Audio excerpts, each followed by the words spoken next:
Well, g'day, nice to see you. Is it true? Is Madonna going to feature in The Devil Wears Prada 2? It wouldn't surprise me. She featured very heavily on that soundtrack in the first brilliant film, didn't she? She had Vogue, Jump, and look, here's the thing. I'm guessing she's not going to say a word. In a great film like that, they don't want Madonna trying to act. That would be terrible. I'm imagining she's entering a party and the paparazzi are just popping all over the place. But she might not be acting, but that's the exciting part, isn't it? It's really exciting. There's going to be quite a few cameos, I would say, in Prada 2. It's filming as we speak. So we can already see, if you haven't seen it yourself, go online. Miranda Priestley is sporting the same hairstyle as in the first film. Anne Hathaway looking amazing as always. Pretty much filming a montage scene, I would imagine, in lots of different outfits. I haven't seen Emily yet, and she almost stole the first film, didn't she? It's still a good 12 months off before we can see Devil Wears Prada 2, but it is extremely cool that it is on its way. So how are you, you old bastard? I haven't seen you in a while. You're looking well, though. That's the main thing. How's the weather, hey? I've got to say, I know some of you are having a heat wave wherever it is that you are listening to this, but it's cold where I am, and I hate the cold, but I'm still swimming every day. The water temperature was 16 degrees Celsius this morning, and even those hardened, in Australia, you'll know what I'm talking about if you're from Australia, those hardened old men, usually with a big beer belly and sometimes a bit of a swimming cap, and they stand at the edge of the pool, like they're real tough. You did all right, didn't you, mate? Yeah. So I'm psychotic, essentially. Here's my song of the week.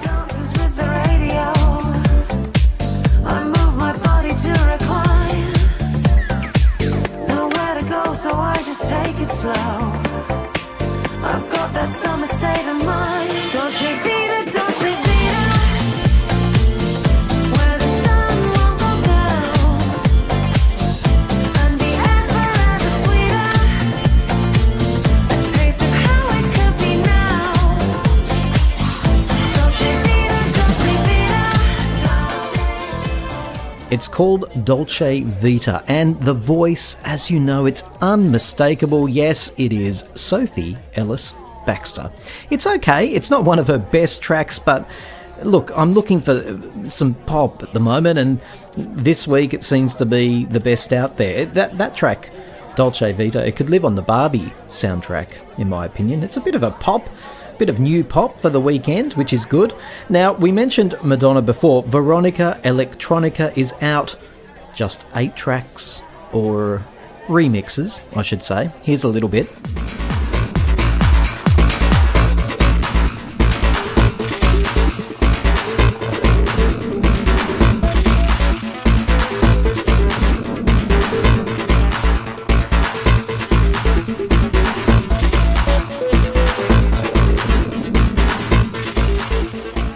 Yeah, sorry Madonna. This is just a noisy mess for the most part. Nothing new, except maybe for that demo that we already had, Gone, which is okay as well, just okay. Maybe I'm just not digging it because I'm excited to hear new music from Madonna. Although, in saying that, I challenged myself on that. I was really looking forward to the Bedtime Stories Anniversary Edition. What the devil ever happened with that? So it can't be that I'm just craving new music. Journalist Neil McCormick, well, he took it a bit far, really. He said, and you might have read it, Madonna hasn't had a fresh idea in decades. Apparently a credible journalist, Mr. Neil McCormick. God bless his mother for calling him that. He was born to be an outraged entertainment reporter with that name. Ridiculous, Neil. And unnecessarily harsh. I don't mind necessarily harsh. I don't like unnecessarily harsh. I think it was one of the first columns in some new publication, so they just went to town. Complete clickbait. But, I mean, think about it, Neil. The Celebration tour, sure, it was her greatest hits, that's true, but it was still fresh. Come on. Wow, I mean, this lady was criticised for years mildly, for not revisiting her past enough. And now she's been slapped around for doing it too much. I really don't mind the retrospectives, but these mixes on Electronica, Veronica, Electronica, whatever the devil, the clever, allegedly clever name is, these mixes just aren't my vibe. They're a little bit too severe for my liking. On a positive note, she's been sitting in that famous London studio with Stuart Price. Lots of pictures all over Instagram, so clearly new music is on its way, so that is exciting. And Kylie, our Kylie, she's about to enter the final leg of the Tension Tour, and wow, what a career peak this has been. I honestly can't believe it. I can't even compute just how successful this tour has been. A fan forever. I've seen the peaks and the troughs. Plenty of times where everyone said she was over and done with. Here she is. This is absolutely, I would argue, the peak of her career. She's never been more beloved, more respected, and never been better at her job, quite frankly. So she's about to enter the final stage, and you are about to hear from 3 individuals who all got to get on that Tension stage. Am I jealous much? Yeah. Probably, a little bit, but I'll tell you this, I'm not as jealous as you. I'm Tim Power, you're listening to Time to Talk.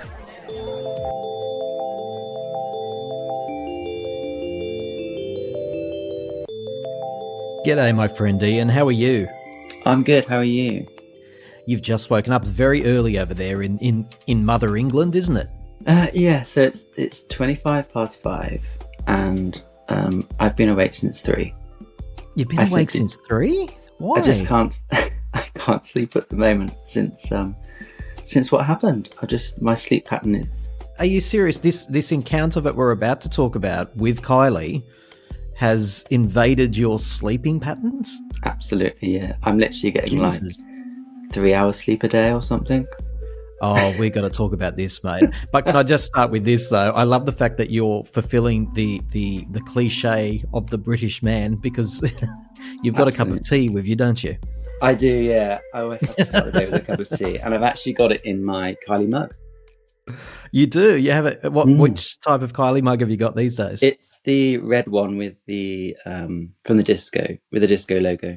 Ah, Kylie disco. Good choice. Very good. Very It's discerning. very warm, but I've got another one kept in mint condition, and this is the one I use every day.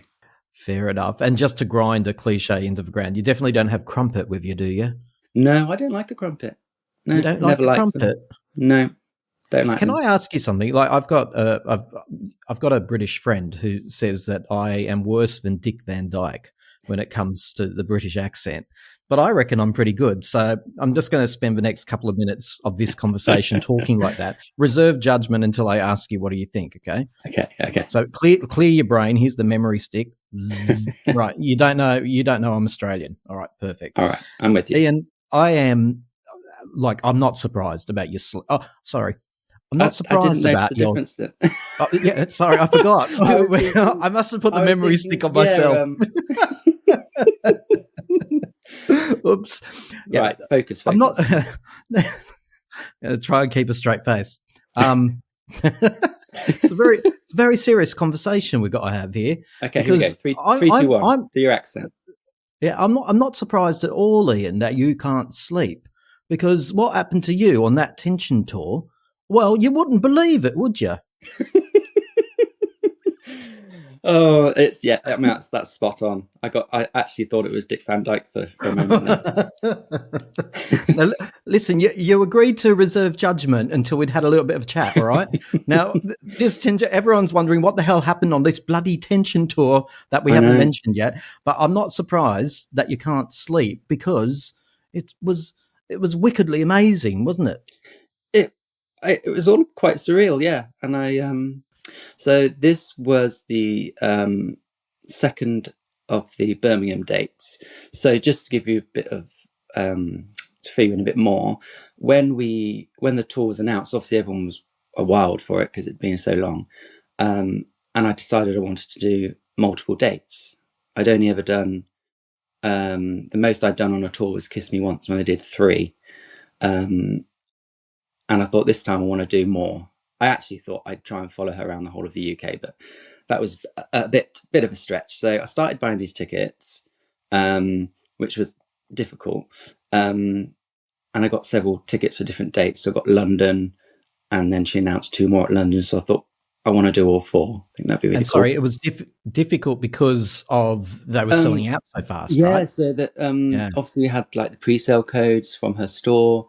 I yeah. had, and then the next day it would be like an American Express pre-sale, and the next day a different kind of pre-sale, and it was a whole week of trying to get these tickets, and I was So actually can I trying just, to. I'll just clarify this before we go any further. You now have 5 different credit cards you never had before, and you're signed up with 3 telecommunication companies that you never Yes, knew the before. Amex was applied for. I actually applied for the Amex to try and get tickets when she was in Hyde Park. It works, folks. It works. I'm It telling does, you, it because does. I signed up to a bloody new phone company just to get into the queue as well. Thanks, Kylie. Exactly. So the main plan actually was, I've made a lot of friends through the fan base, and I actually met Kylie Brazil, who is a big profile on Instagram, and always said when he came to the UK that we'd do a show together. But so I got all these tickets, and it became a bit of a game because I'd be like, "Oh, get some more, get some more," and I got up to 9 shows, which was Jesus. wild. And then my boyfriend said to me, "What do you mean you're stopping at 9?" I was like, "Well, yeah, I think that's enough, isn't it?" He said, "Yeah, but it's the Tension tour. Why don't you go for one more and get 10?" And I was like, I did not need any encouragement there, did I? So then I added a 10th, which is going to be Paris at the end of this month. What a supportive boyfriend. Yes. So I have, he has attended quite a few of the shows with me, but I've also met up with quite a few different friends. So that night, that magic, I'm calling it a min win every time you get something like that. And that was actually show number 9 for me. So where this event that we still haven't discussed happened was show number 9. Wow. Yeah. On Okay, my so on my own little mini Tension tour. on your exactly your own little UK tour of tension. Well, So it's not. It wasn't just UK. I actually started with New York. you're joking. You went No, overseas to I've start it. I've only ever seen Kylie in the UK. I've seen. You Oh, saw you saw her at Madison Square Garden. yeah, yeah. So Oh, you lucky thing. I'd always wanted to see Kylie in another country, and I thought to myself, if she ever played New York, that because I love New York, I've been a few times. I thought I'll go there. So obviously, when she announced Madison Square, I thought, well, this is it. So we went to both nights. With your boyfriend, I hope. Yeah, yeah, yeah, yeah. This isn't Madonna, and I love listening to Time to Talk. What was the feel? Look, Danny Minogue, for example, says just the feeling in New York that night was very Yes. Australian, very Kylie. It was electrified, the whole city, Yes. not just that venue. Tell us about what New York was like for a British man over there. It was honestly really touching to see the fans there, because obviously I knew she'd got a little bit of a following, but it was insane. But there was also a lot of, I actually saw quite a few people from the UK had gone over. So there was a lot of British fans there as well. But the American fans were absolutely in awe of Kylie, and it was just wild. It was just amazing. And I saw that video that went viral of all the fans dancing outside afterwards. I don't know if you've seen that. Yes, I They're have. like going along the street. I mean, I didn't see that. I'm gutted. I was like, oh no. I would have loved to have seen that. But that was what it felt like anyway. Like what you saw in that video was the feeling the whole time, everywhere. Had you, again, for people who don't know what happens at the end of this story, stay tuned because it gets better. It gets wild, actually. So, did you do anything in particular differently on night number 9 to catch her eye? There's a bit of a Well, spoiler, folks. yeah, so, Ian caught Kylie's eye.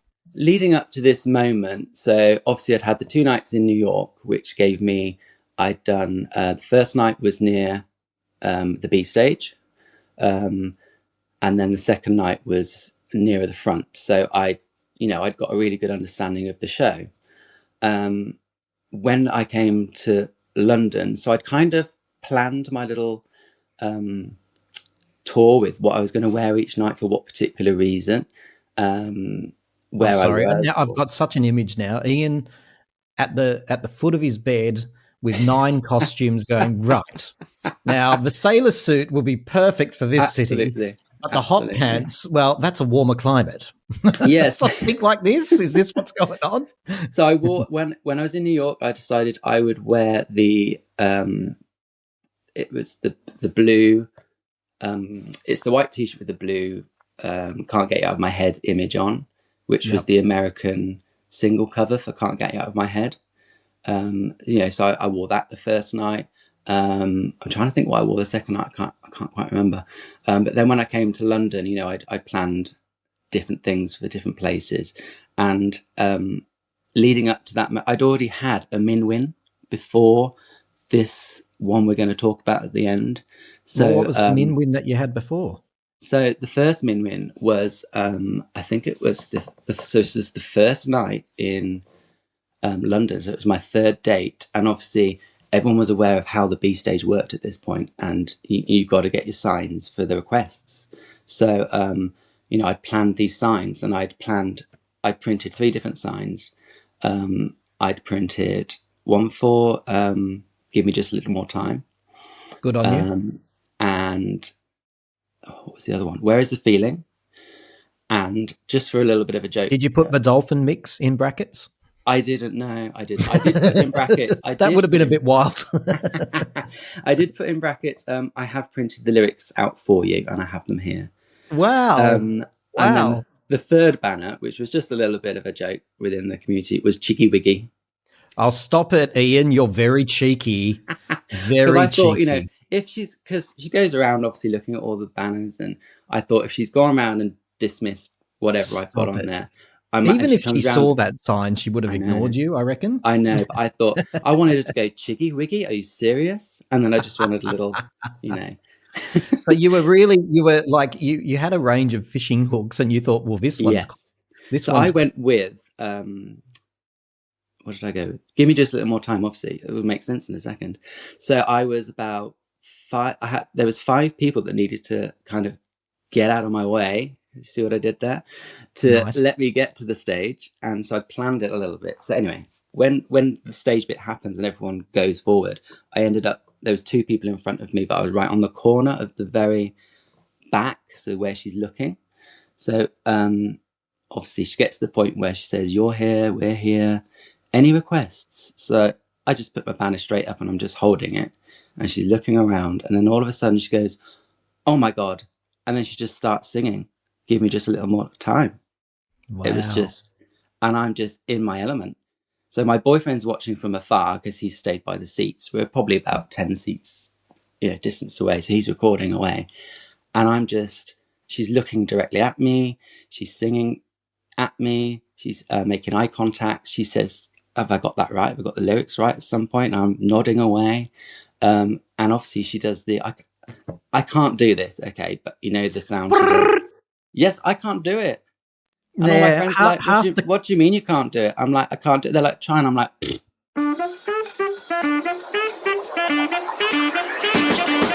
Hey, Time to Talk family. This is Tim Power, host of the podcast where amateurs talk about icons. To keep our show commercial free, we rely on your support. Many of you have chucked in just a couple of bucks, or sometimes more, which lets Time to Talk Australia pay its way.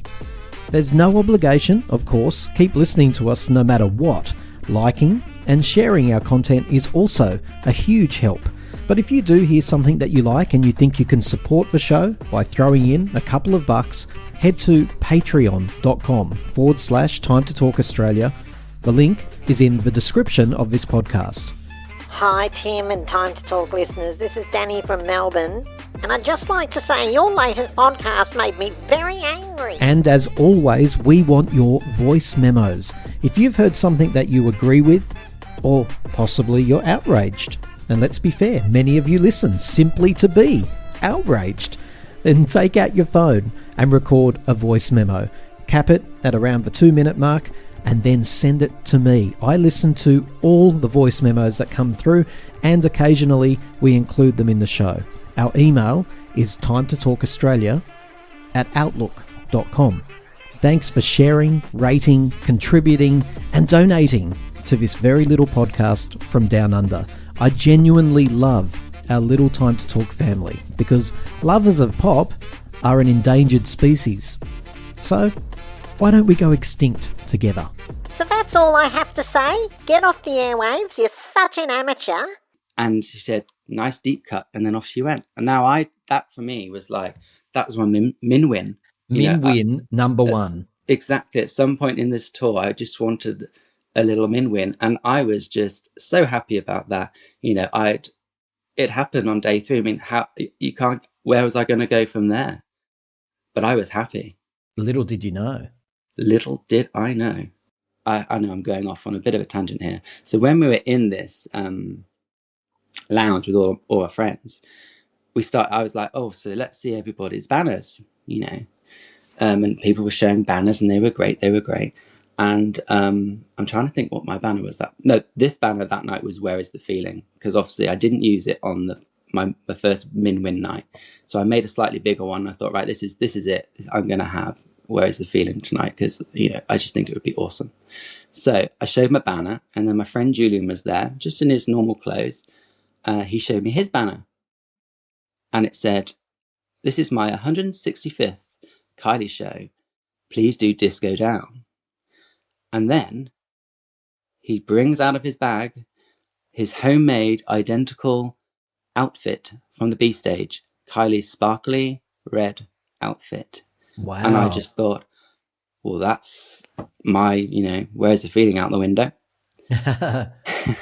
So fast forward to the actual B stage. He's on one corner of the B stage. In his red suit. Yes, so he's kind of in his prime slot like I was when I got my min win. I'm on the other corner,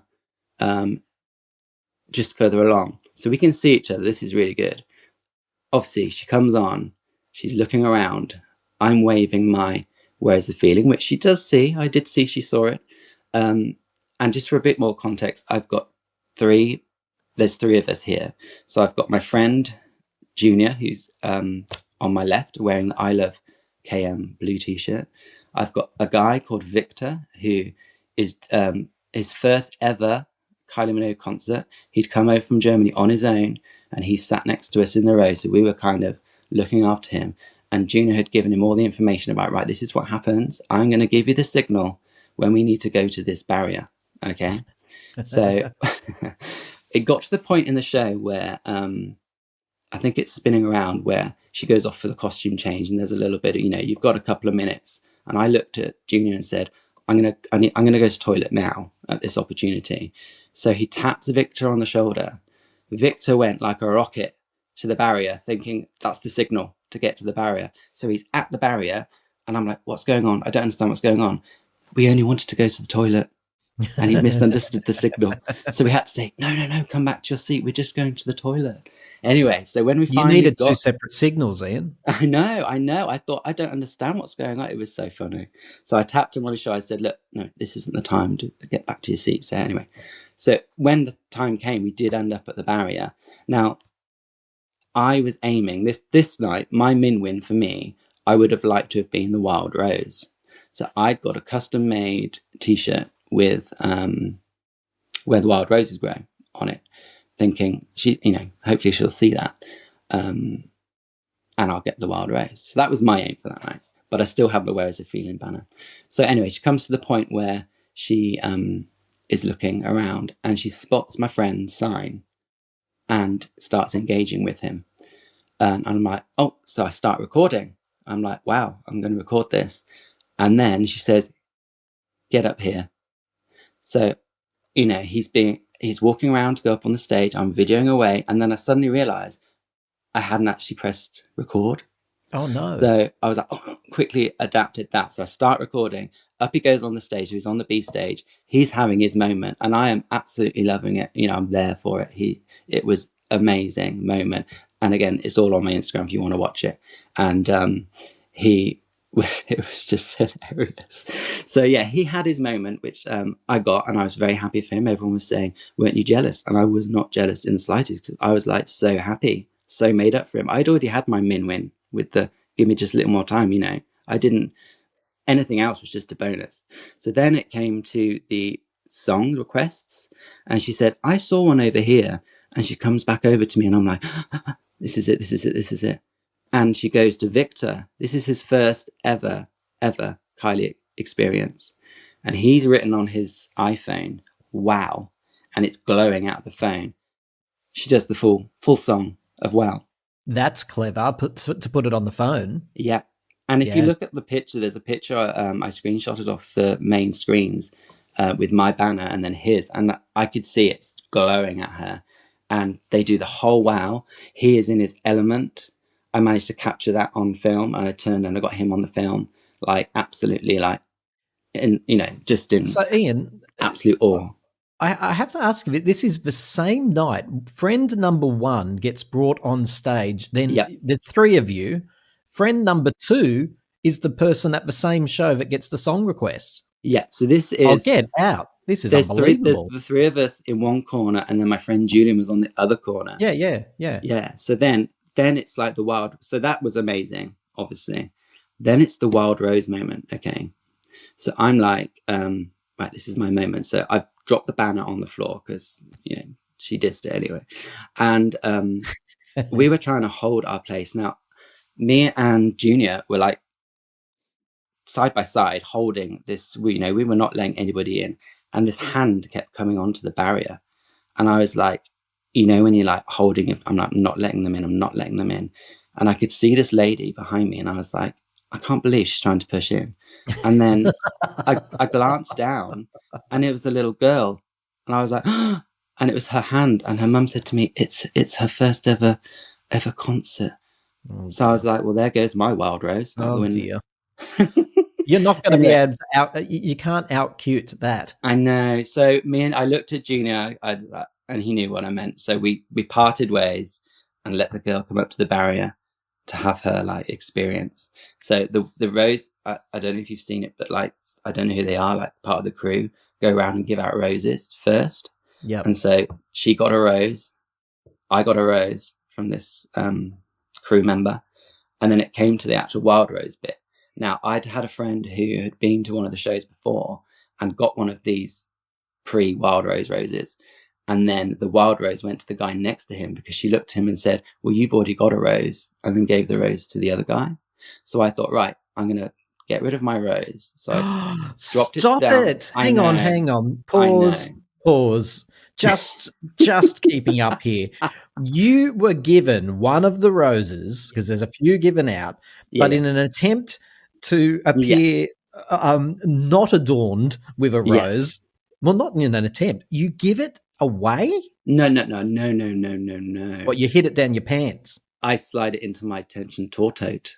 Stop it, Ian. You're being too crafty. I don't know if I like this story. A lot of listeners won't be liking this. I know. I did feel so bad. You got a rose and you put it in your bag so it looked like you didn't have one. Just to let you know, just to make it sound a bit better, if she'd have come to me and gone for me with the wild rose, I was going to point down to the girl.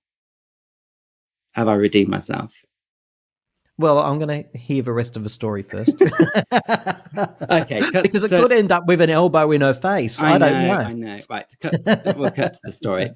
Because she'd spent so much time with my friend Julian having his moment, and then she did the full version of Wow. The wild rose that night was really a bit like quick, and I didn't even really notice. She just kind of quickly gave it to someone, sung it, and then she was back on the main stage. So it wasn't really as much. And I apologize to the person who got that rose that night. And that was still an amazing moment for you. So that night, it went to someone else. Okay, got it. Yes, this was not night number 9. This must be night number 8 or something. Then is it? For me, this was night number 3. No. Sorry, night number 1, 2, 3, 4, 5, 6. Night number 6.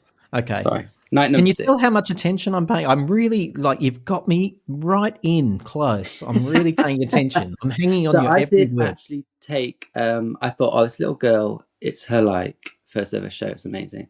So I quickly, as Kylie left the stage, I quickly took, like, a picture of us.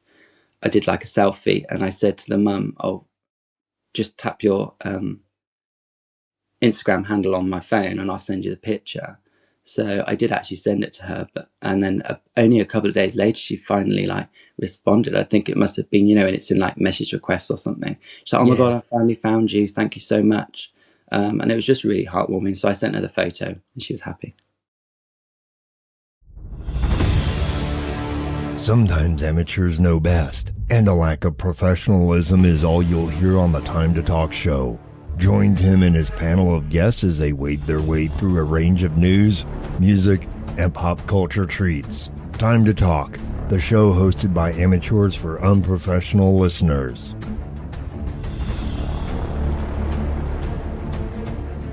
So we're down the front on the side for this one. It's the first time I've not been on the floor, but we're right near the front on the tiered seating, and the seats are insane. The seats are almost, I felt like I was on the stage, and we just couldn't believe it.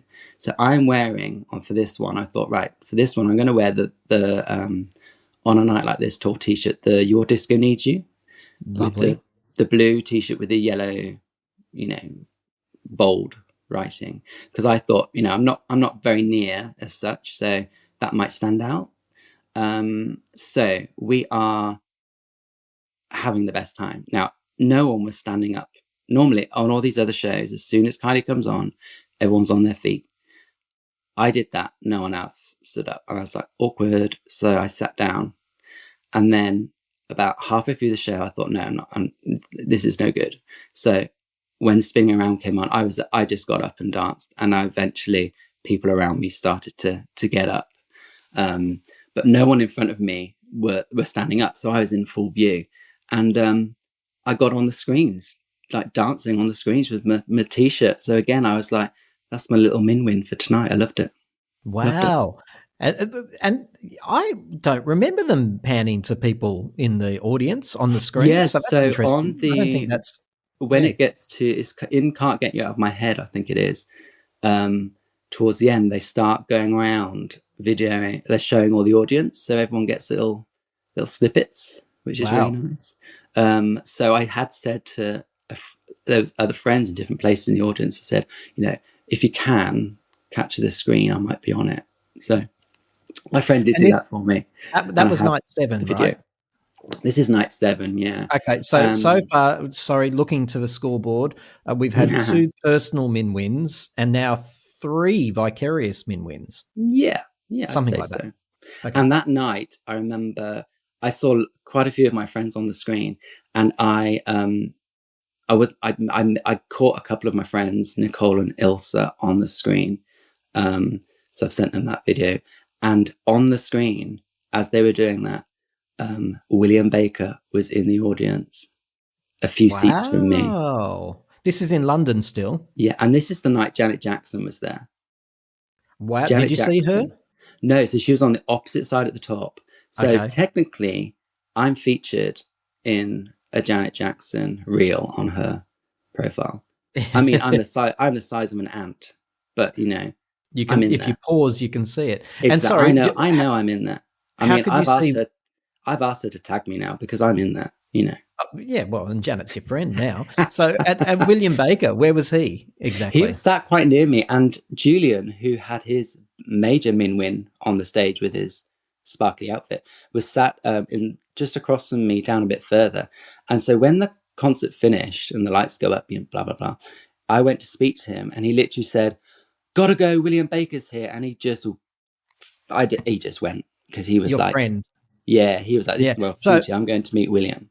Ian, based on what you saw yourself and your friend, who was a bit closer to William, was William just a standard audience member, or did he look like he was, part of the crew or the show? No. He was just there. Yeah, it just. Wow. I mean, I just saw him on the screen. It was the first time I'd seen him. Did he have a T-shirt on that said "Aphrodite was better"? Ooh, touche. Sorry, and I've had my own experience with William Baker, my friend. So I'm not having a go at him. He was at Showgirl Homecoming in Sydney, night number 1, her first show post cancer. I was there, and he was in front of me, and I did approach him, And it was really weird because I'm not a particularly nervous type of person, but I was so nervous Yeah. approaching him at the Kylie Says Relax intermission. Oh yeah, And yeah. he was the most lovely. You know, Oh. you can behave lovely for a few minutes, Yeah. but there was an energy about this man where I went, Yeah. he's lovely. Yeah. He's just I a mean, lovely guy. everyone was, you know, people who'd noticed, obviously, a lot of the people in that audience wouldn't know who he was, you know, only you know, Do you reckon? At that, yeah, no, because we're I mean, talking the front, so we're talking big Kylie fans. yeah, Down yeah, there. the big Kylie fans would know, but I've met so many people on this tour, like, oh, it's my husband's bought me these tickets, it's my first ever Kylie concert. Well, they should have to go to the back of the queue, frankly. Anyway, I've interrupted your story. So you're on night number 7, and you've had This is night 7. William all Baker's right. in the audience. Now, Yes. at this point, I have, I've been up to see. I hope he doesn't mind me saying this, but I'd said hi to Steve Anderson he was there for all 4 London nights. So I'd on that first night when I got my min win, I went up to him just to say hi, you know, how are you? And, you know, he said, oh, that was great, you know, and I showed him my banner. So, you know, I'd said hi to him and I got a picture with him, which was cool. And then on the following night, I said to my friend Junior, you know, because he'd seen the picture, he was like, oh my God, how did you do that? I said, well, do you want to go tomorrow? And I'll try and get a picture with you. So that was the Tuesday. I took Junior up to meet Steve. And then people started coming over. And before I knew it, everyone was handing me their phones. And I was taking all these pictures of Steve with like all these different fans. Oh, wow. And at one point I had like 5 phones in my hand and I didn't know whose was whose. And I was like, they're starting to pose. And I'm like, well, you're going to have to tell me which one's your phone. So I was like, taking all his pictures, and I did say to Steve, I hope you don't mind. He seemed to, he was nice. He seemed to So just enjoying to get this image clear in my head, Steve's, who's a very borderline shy but certainly humble man, Yes. he's now just getting people coming up like in a queue almost. Yes, there was a queue forming, Jesus. and I'm like Poor guy. taking these photos of Poor these guy. people. And you started it all. I don't. I mean, people go and meet him all the time, don't they? But like, Fair enough. that kind of, there was a little bit of a buzz there that night, and I was taking pictures for everybody. Now, also, this is the night actually where this must have been the Monday actually, because it was the night Julian had his major min win, and people were coming up to Julian like he was a celebrity. So we're trying to get out the venue. Now, it can be like, it's just, you know what it's like when you leave a concert. It's just like a complete flood of people trying to go into the same place and get on the tube. So me and my friend were quite focused. All right, we need to go. Well, Julian is getting stopped by all these people. Oh my God, and having photos. He's absolutely lapping this up now. He is like living his best life. And I just smiled and looked at him and said, we're gonna leave you here. We're gonna make our way. So we went home, and then about an hour later, I just get this photo from Julian of him in the Kylie Wines bar backstage. And he was like, you really should have stayed. Absolutely living his best life. Now, this reminds me, I need to go back to night number 5. Oh, of course. So we'll go back to 5 in a bit if you want to finish this section. Yeah, well, yeah, finish this section, go to 5, and then we'll get to 8 and 9. So that was night 6. Yeah, was that right? So I thought you were at 7. I feel like we're writing a Kylie version of Pulp Fiction. Night 7 was a Your Disco Needs You t-shirt when I had my little moment on the screen and I was just living my best life. I danced. So I was dancing like I've never danced before. Now, normally at a concert, I don't know what's happened to me. I think this tour has had this effect on me. Normally at a concert, I'm like, I do stand up. I'm a bit of a just swaying from side to side, not really moving my arms. Well, this one, I was like full on choreography. You know, I'm there for it. And I'm just lapping it up. I'm loving it. So that was my little min that night. So let's just rewind to show number 5, because actually this is gonna make more sense when we get to the night number 9. Is that okay? Yes. So night number 5 was her first night in Birmingham. Okay, so she's doing 2 nights in Birmingham. Now, Jazzy P had put this appeal out on socials saying that wouldn't it be really cool, because Jazzy lives in Birmingham, wouldn't it be really cool if I could just for one last time perform with Kylie, Shocked. So, I'm like, yes, this needs to happen. This needs to happen. So, I share the little reel she's done, and she's promoting it. Fans are sharing stuff, and I'm thinking, right, I'm at this date, because if this happens, I have to be there. So for this date, I decide it's all about Shocked for me. So I wear my Let's Get To It 91 tour t-shirt with the Shocked front cover. I've got the Shocked tote bag. I've got the Let's Get To It tour scarf, just because I need something else. And I've got the cap with the Rhythm of Love logo on it. I don't know if you know the one I mean. It's like a green trucker cap, and it's got the gold circle with Kylie's just K on it.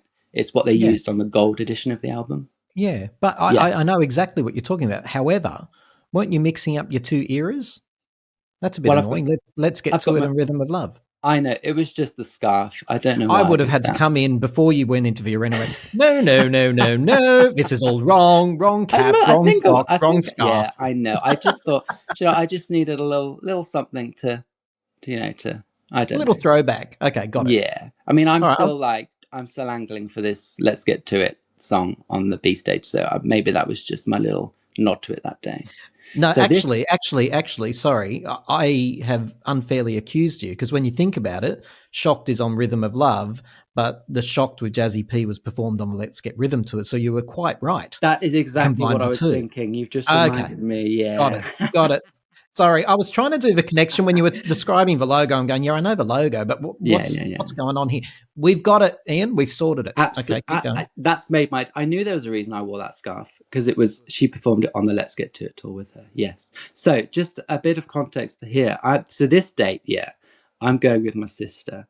So I'd already got I'd got all my other dates sorted. And sorry, I'm interrupting, but I can already tell what's going to happen here. Poor sister is about to be decked out in some of your merch. Well, no, actually. Did she refuse? She had her own little min-win this night, and I was furious. Oh, God. So really? You were furious? Yeah. So I want simply rivalry. Yeah. So Birmingham, it was the Birmingham BP Pulse Arena, which was formerly the NEC Arena. Now, this is the arena that I very first saw Kylie in 1990 on the Enjoy Yourself tour when I was 10 years old. So for me, this was like full circle moment to be in this venue, seeing her. So I decided, my sister was driving. She'd got the tickets, because I was, it was so crazy. I was getting tickets for all different shows. And she said, do you want to do this show in Birmingham? Hi, this isn't Kylie Minogue, and I love listening to Time to Talk. It's just carnage. The queue is huge, and we're queuing and queuing and queuing, and it took ages to get in the venue. So anyway, I'm messaging my sister. I said, whereabouts are you? She said, we're just having a sandwich in the car, and then we make our way over. So we get in the venue. Sandwich in the car? Yes. How British. I know. She had a little cream tea in the car park, in her exclusive car park with her exclusive, cream tea. She said, well, I'll come and find you once we're in. I said, fine. So we got in there ourselves, took ages to get in. Saw a few fellow lovers and had a few pictures, which was really nice. People I'd, bumped into on previous shows and things. And then we go out into this, we went out, there was a little bit where you could go outside. It was the smoking area, but we don't smoke, but it was like an outside area. No one was smoking, but it was really nice. We went out there and we're chilling. And then I'm texting my sister saying, where are you? What's going on? The next thing I know, this picture comes through and I gasp. I'm like, and my friend's like, what? And I said, she's just sent me a picture with Kylie. What? And I turn my phone around. What? And then my friends start laughing. But it's a cardboard cutout.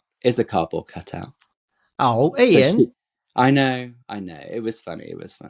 But what happened was, because she's got this electric car, and it's all about the electric car, the arena, she got this fast track queue. Well, when I say queue, there wasn't a queue. She just went in an exclusive door, her and her husband. She gets given these wristbands. They get sent up in this elevator and they go into the BP Pulse lounge. Okay. Lovely. Free Kylie wine. There's hardly anybody in there because there's probably about 5 cars in this car park. It looks really comfy. She's sipping her Kylie wine. She's having pictures with Kylie cutouts. There was a mini, and then another picture comes through. She's got a full bottle of Kylie Prosecco, and there's this mini standee next to it. She's got glitter all over her face. There was like someone in there painting glitter on her face. She did not need me to merch her up. Wow. She achieved it herself. So here we are. This is the moment. And Kylie starts singing. And then she says, I'm going to shock you tonight, Birmingham. And there she is, Jazzy P. Amazing. So I'm in the back of my sister's car on the way home. And I'm editing. The electric frantically. car. Yes, in her electric car. And I'm in the back frantically editing my shocked footage. Because this was I wanted to get it up there. You know, I had people messaging me going, come on, we're waiting, we need to see this. So I'm editing away. Next thing, my phone goes off and it's Helena. And this picture comes through. Helena, Ashley, and Jazzy P. I was like, what the? Yeah. So I had spent the previous hour talking about Jazzy P. And then I get a picture through of them with Jazzy P. I just replied, I'm sorry, I'm not talking to you anymore. And I completely relate to that. Yeah. God. I was like, are you serious? Now, at least you've got your video and you've got your memories, and that's important, Kim. Oh God, it was just amazing. I loved it. So that's night 5. Obviously, we've covered night 6 and 7, have we? Yes. I completely missed another night out. I mean, really? I've missed night number 3. I've missed night number 3. That's one Were of the there numbers. any min wins in night number 3? Yes. I'll do a quick night 3. Okay, so I'm center stage of the catwalk. Now I'm really anxious that there was quite a gap between the seat and the barrier. Kind of like 4 or 5 people, if they were stood there deep, kind of thing. I'm thinking, I really won't be happy if everybody like just barges into the front. You know, we've paid £400 for this ticket. You know, this is my space. And I must say that the crew there was fantastic. So they had people on either end of that row sat on a chair, stopping people coming forward and into that area. So I was very happy when that happened. So obviously, as soon as she's on, I'm up at the barrier, and you know, I'm in the middle, and it's amazing. I got some amazing footage when she comes down to the front, and obviously she did look at me. She acknowledged my t-shirt. I can't even remember I can't even remember what it was. But you got I'd have to look back at the pictures. That was night 3 anyway. A min win in the sense that, you know, we're front. We're in the best seats, really. Can I officially call that a mini min win? A mini min win. Yeah, I'm happy with that. Cool. A little min win. Min win. Yeah, mini min win. So that's night 3. So let's just completely fast forward. So what night are we on now? I think we're on 8. 8. I think we did 8. Okay. So we must be. I'm sorry. Rewind. Number 8. Yes. So number 8 is Birmingham again. Night 2. Night 2 in Birmingham. It's a Thursday night. And again, I was like, no. This isn't number 8. Birmingham is night 9. It's the night? Are we at the night? Yes, we're at the night. The night is Birmingham, sorry. When I was young, when I was a child, my parents used to go to a lot of shows. So, and I never had a babysitter. So they used to take me with them. I mean, tickets back in those days were like £8 or something ridiculous. So I would go to shows. They used to go to see Wet, Wet, Wet. We don't talk about them because obviously they stopped Kylie getting 3 number 1s, but so we'll move on quickly. Then there was Simply Red and bands like this. I mean, one of the best ones was Erasure. My dad took me to see Erasure, which was amazing. Anyway, I digress. So he then said to me as a child, right, okay, you can pick a concert of your choice, and I'll take you to it. you and your friend to it. So, I mean, I obviously instantly said Kylie Minogue. And there we are at the Enjoy South Tour in 1990 in Birmingham. Now, With when your we dad. got there, with my dad and That's lovely. my best friend at the time when we were kids. So when we got there, obviously I'm like, oh, wow, this is amazing. Went up to the merch stand and my dad said, right, you can pick 2 items from the merch stand. So I got the t-shirt, obviously, and the tour program. Fast forward to show number 9. So I'm wearing the t-shirt, or the same t-shirt. I then, with the power of eBay over the years into my collection, I've added an Enjoy South Tour scarf.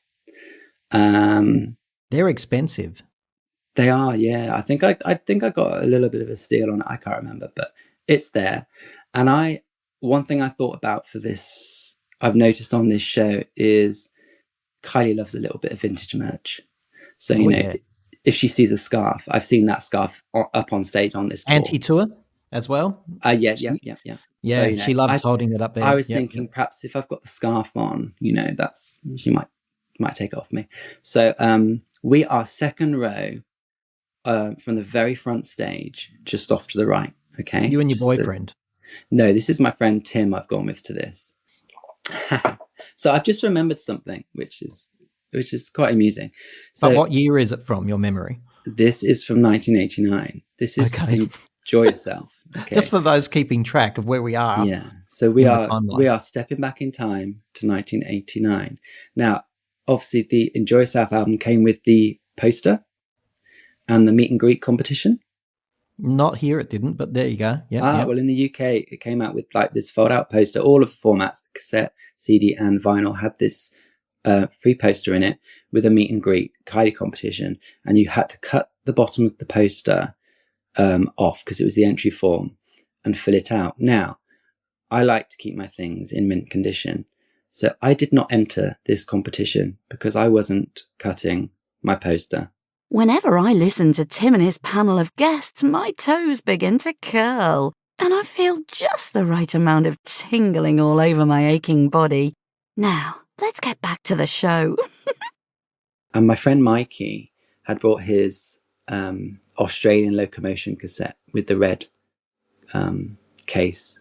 So I bought this, and I thought, yeah. I said, just hold that up when she comes over, because again, she loves. Sorry, is Mikey stuff. from Australia? No, he's from Manchester in the How UK. come he just bought the Australian version? Oh yeah, I mean we lap it up over here. Got it. We buy all formats from all over the world. And if she sees that cassette, I was fingers crossed for him. I wanted her to see that cassette, and then all of a sudden, I can't remember what she said, but she just zoomed over, literally, like, just turned from where she was talking and went, let's just go over here and see what's over here. And she literally just like flew across the stage to our side. So obviously at this point, I'm like, right, banner up. So banner straight up in the air, and she's looking and looking, and then she starts reading it. She's going, oh, hold. And well, it happened, didn't it? Are you really going to stop there? It's been an hour 15. She's walked over to you. I'm with you the whole way, mate. You're holding up the banner. She's reading it, and then you go, and that's the end of the story. Yeah. No. Okay. So not on my watch.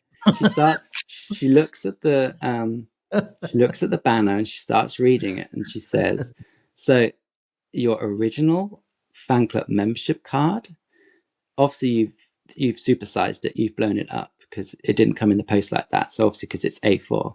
And then I get the actual card out, and I'm holding it up, and she sees the actual card, and they've zoomed in on the card at this point on the screen, and she's going, stop it, like no way, or whatever she says. And I'm thinking, oh, brilliant, she's going to sign it. And I just thought, I'll just hand it over to the crew, and she'll sign it, and I'll get it back. Yeah. And the next thing she says is, you get up here. Wow. I mean, wow. What the? That is not what you were expecting. You'd plotted and you'd planned, but you did not expect that. No, I just wanted the card signed. Mm-hmm. Your goal was more modest. So, so you get up here. So I did. And I just walked around the corner, headed towards the steps. Now,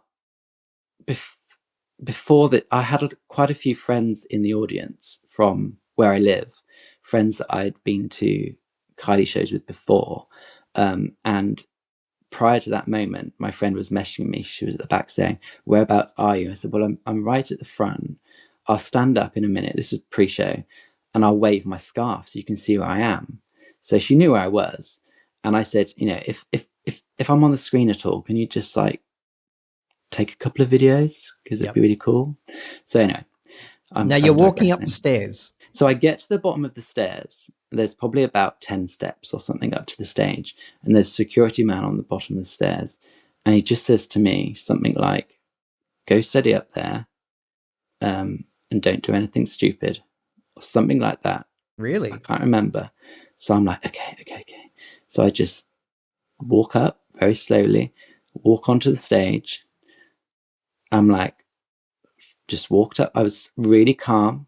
I was honestly so calm. I was just, okay, I'm coming. So I walk across the stage, walk up to Kylie. I'm holding the card out. She takes the card and is like, I'm speechless. She says, "Is this the original card?" I'm like, "Yeah." And she says, real. I'm like, "Yeah." And then she goes down to her knees and is bowing at me. Wow. And I'm like, this is insane. So she stands back up with the card in her hand, and we're just facing each other direct. And I'm just holding the pen out, like as if to say, "There you go, take the pen." She starts saying, "Right, so what's your name?" So I say, "Ian," obviously.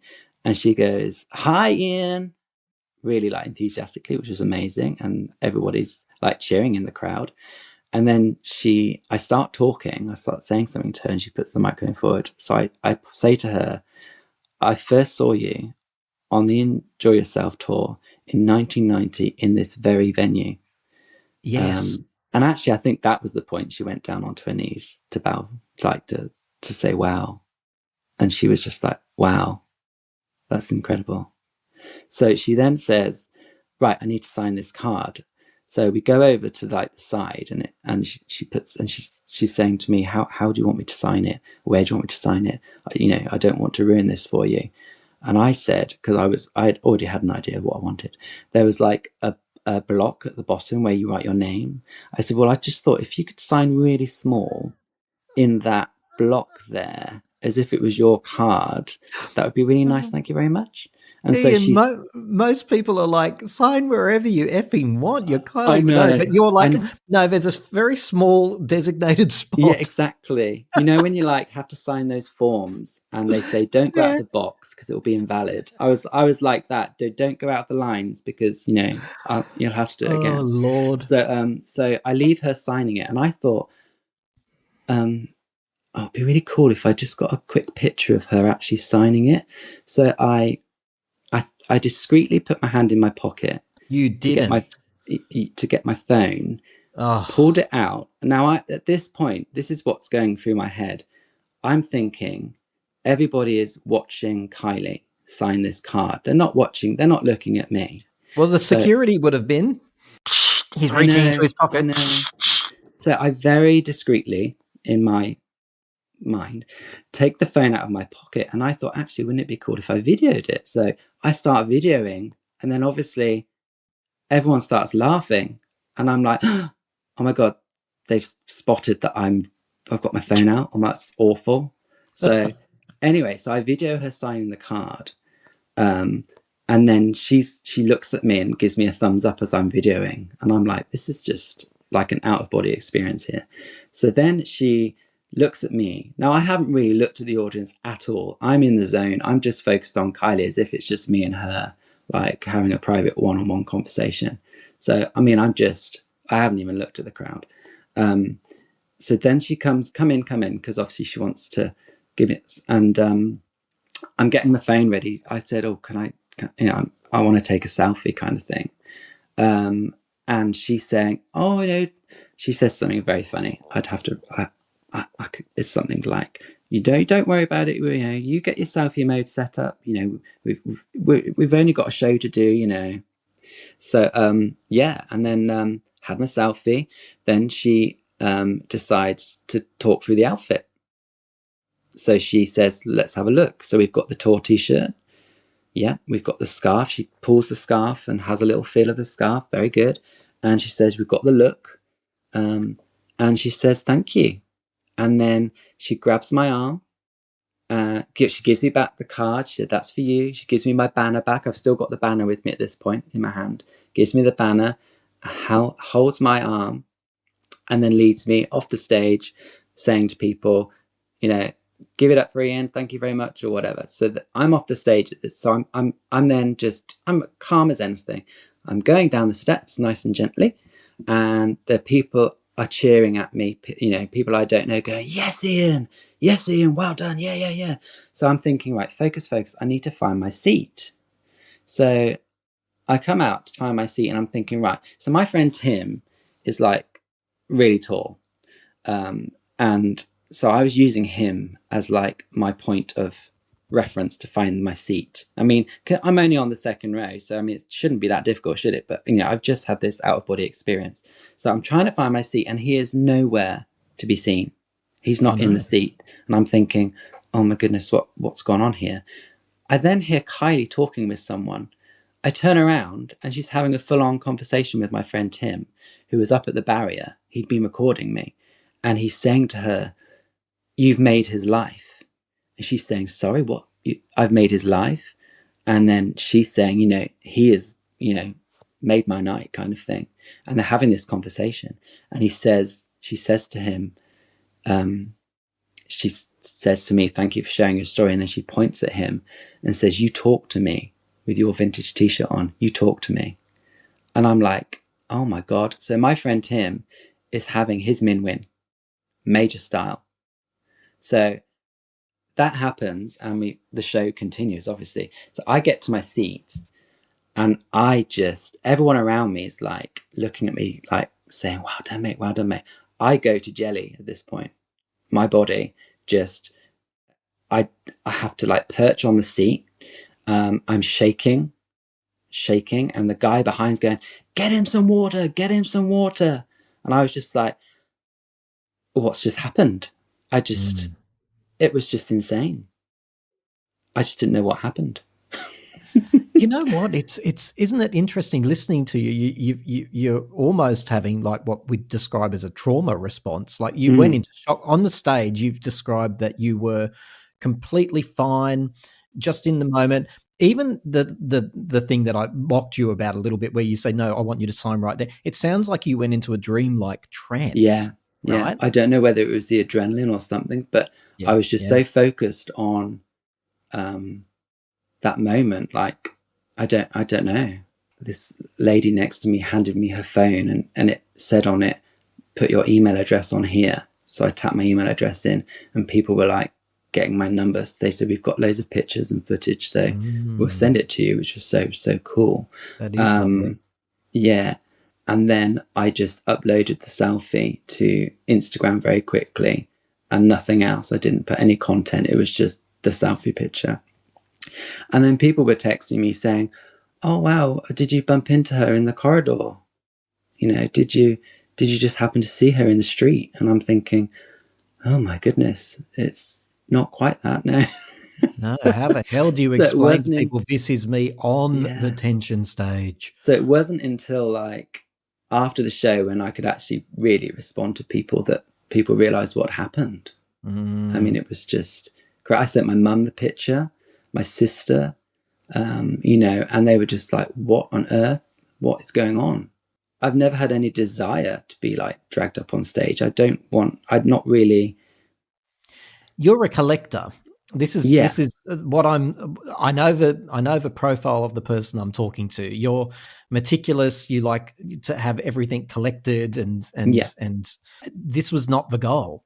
No, I don't. Yet this out of body experience happened to you, essentially, where you found yourself on the stage collecting the ultimate prize. Yeah. So prior to that day, I'd only actually ever met Kylie once, and it was at the Golden album signing for like, and it was amazing, but it was a very quick kind of 20-second meet. but you've just got the ultimate crown. I know. So I'm going to ask you, it's affecting your sleeping. What does Yes. that mean? You're wide awake, or is it that you're reliving the moment in your dreams? I'm just wide awake. No, I'm not. I'm just And wide buzzing at awake, the what, moment. thinking about it, or is it just too much adrenaline in your body, or what? I've just got so many ideas for like my Instagram and things like that. So I've completely forgotten part of the experience on the stage. Right. So she said to me, "Where has this been? Where?" And I Yes, I just remember said, that. "I said in my Kylie museum in my house." Yes. And she found that obviously hilarious. So Yes. since then, I'm like, everyone keeps saying to me, "Oh, I want to see your Kylie museum. I want to see your Kylie museum." Now, I have obviously a lot of stuff, but we've been doing like a renovation on our house, and everything is just in boxes.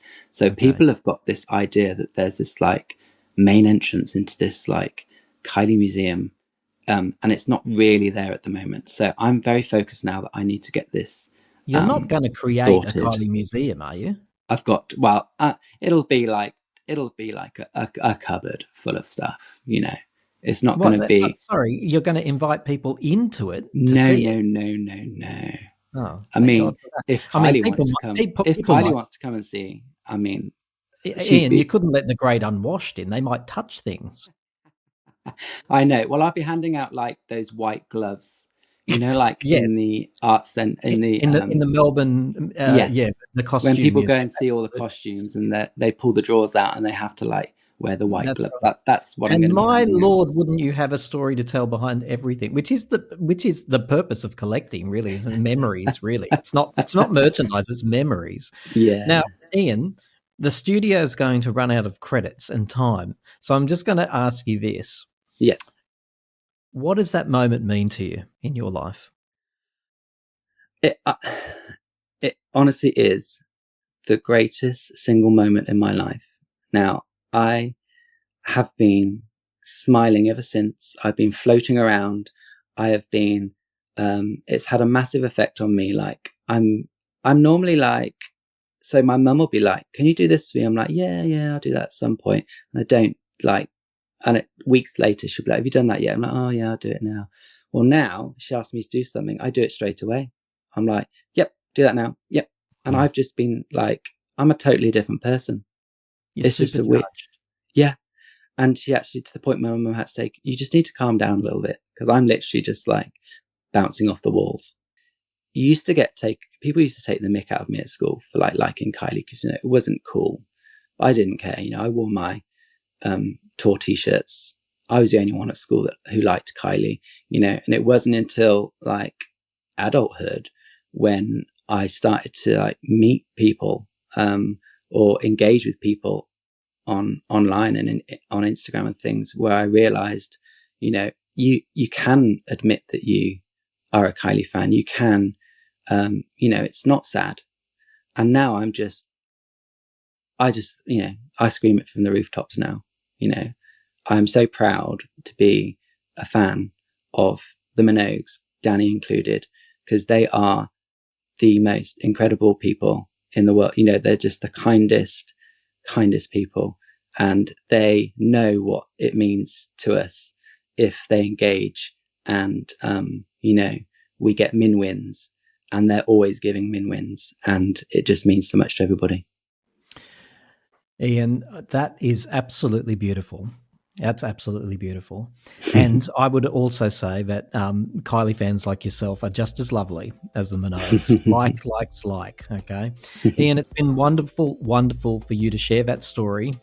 People have been watching it online, and now you've shared the story behind the story and a lot more with us during this conversation. I did digress a little bit, didn't I? I mean, we Nothing didn't wrong even with get that. around to the Jason Donovan meet and greet, which was embarrassing, but that's You for know another, what? another Yes. time. But and hand on I can heart, do another hand on your heart. full hour on Jason Donovan. So Well, you need let's to get do me it. back on. Let's do the Jason. You know, Min wins, and then Donovan wins or Don wins. Don wants something like that. Yeah, let's Ian, do it. lovely Yeah. meeting you, mate. Thank you very much.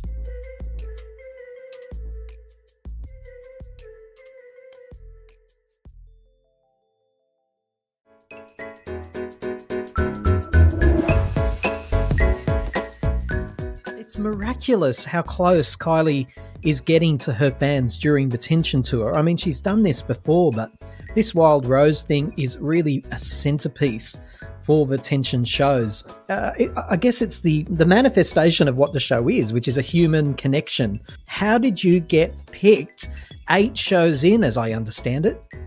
Yes, indeed. It was my 8th and final show.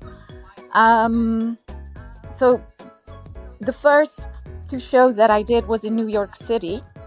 And I actually already had a sign from the very first show, so it didn't work right away. What was the original sign? A hug from you would be magic, or I made it shorter. It was a hug from you equals magic. And Oh, I yes. was very, very close to the C stage at that point, and she noticed my sign, and she said something really short like, that will be for later on, or wait a little bit.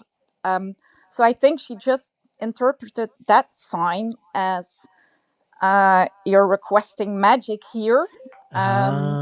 So maybe the word magic popped out, and then she was thinking, I'm gonna sing that anyway later on. This is interesting, Kate, because I've heard people talk about this. How do you get? I've had a few Wild Roses on the show, and they have gone through many incarnations with their signage, with their costumes, a way to get her attention. How fascinating that your first attempt, she might have misconstrued as, yeah, you want me to sing magic? Sure, maybe I will.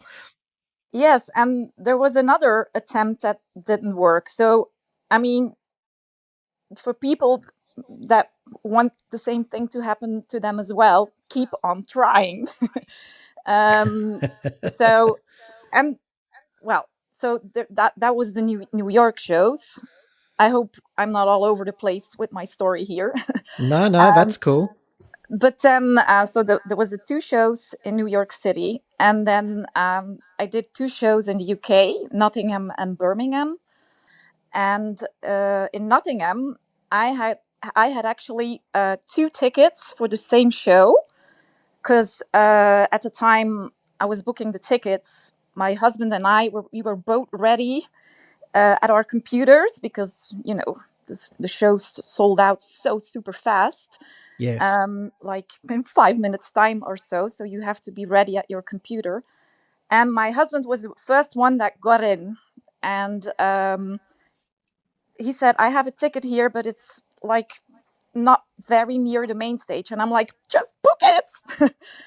And then a few minutes later, I got in and I had a ticket more near the main stage.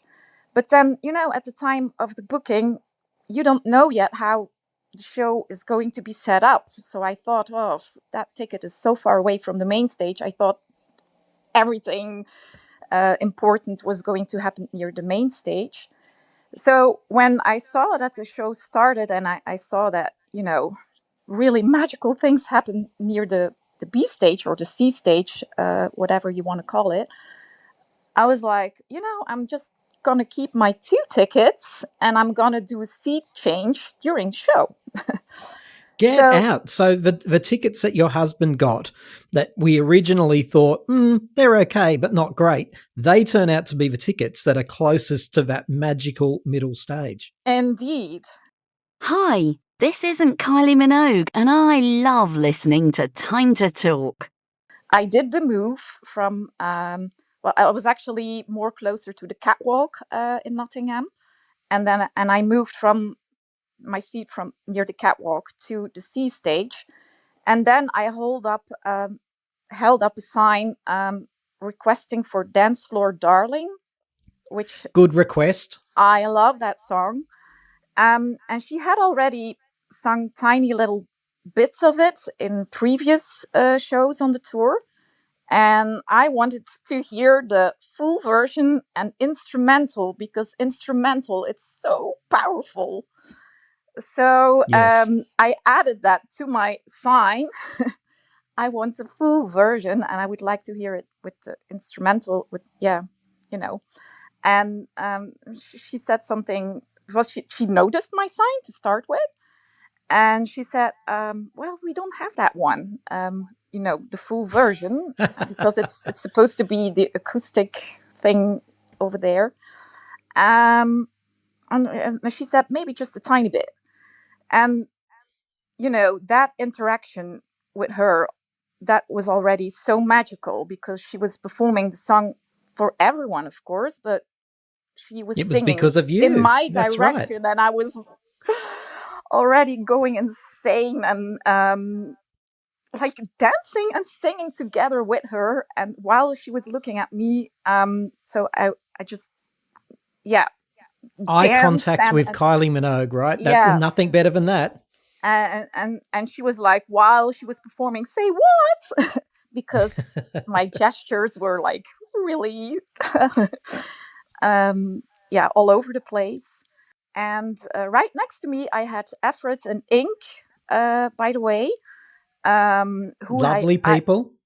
yeah, because I heard that they were on your podcast as well. And I had met them in New York at the VIP party. But then I got a little bit inspired by another person that was on your podcast, who I had met in Birmingham. Ian is his name. Yes. His Um, episode hasn't come up yet, but it's coming, Ian, I promise. yes. And well, I met him before the Birmingham show. And I also met Julian, by the way, who was also brought up on stage. Both wonderful people as well. Um, I said to him, that was so wonderful that she sung your song request, because his request was, give me just a little bit more time, and the brrrr was on his sign. Um, and then after that, he managed to get up on stage, asking for his original fan club card to be signed. So I was like, okay. So he had his song request fulfilled. And then after that, I managed to get up on stage. So he inspired me to um, Keep trying. just keep trying, because it has been a dream of mine to be able to do that. Because on previous tours, I've seen people gone up on stage, people that were right next to me. For example, on her Aphrodite tour, that's when I lived in the United States. I was in the show in Orlando, and I had been queuing since 10 a.m. in the morning. So I was in the front row, and next to me was another person, and he got up on stage, and I didn't, and I was so close, and I felt so bummed, and I was like, one day it's my turn.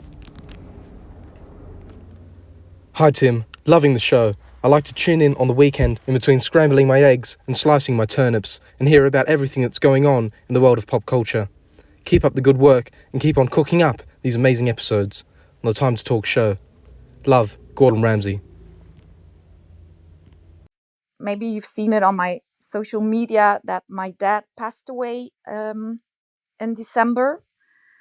And No, I didn't see that, Kate, and I'm sorry. yeah, and I asked my dad, you know, can you help me here? And if I would finally be able to go up on stage, that for me is a powerful sign that your spirit is still with me. So I believe that my dad has something to do with all of this magic as well. So that is Yes. why I got sorry. I'm getting teared up again. That is why I was so emotional in that moment, because when I hugged her, I said, you have helped me so much after my dad died of cancer. So that is why I was in tears in that moment. And Kate, you said that to Kylie, did you? Yeah, I did.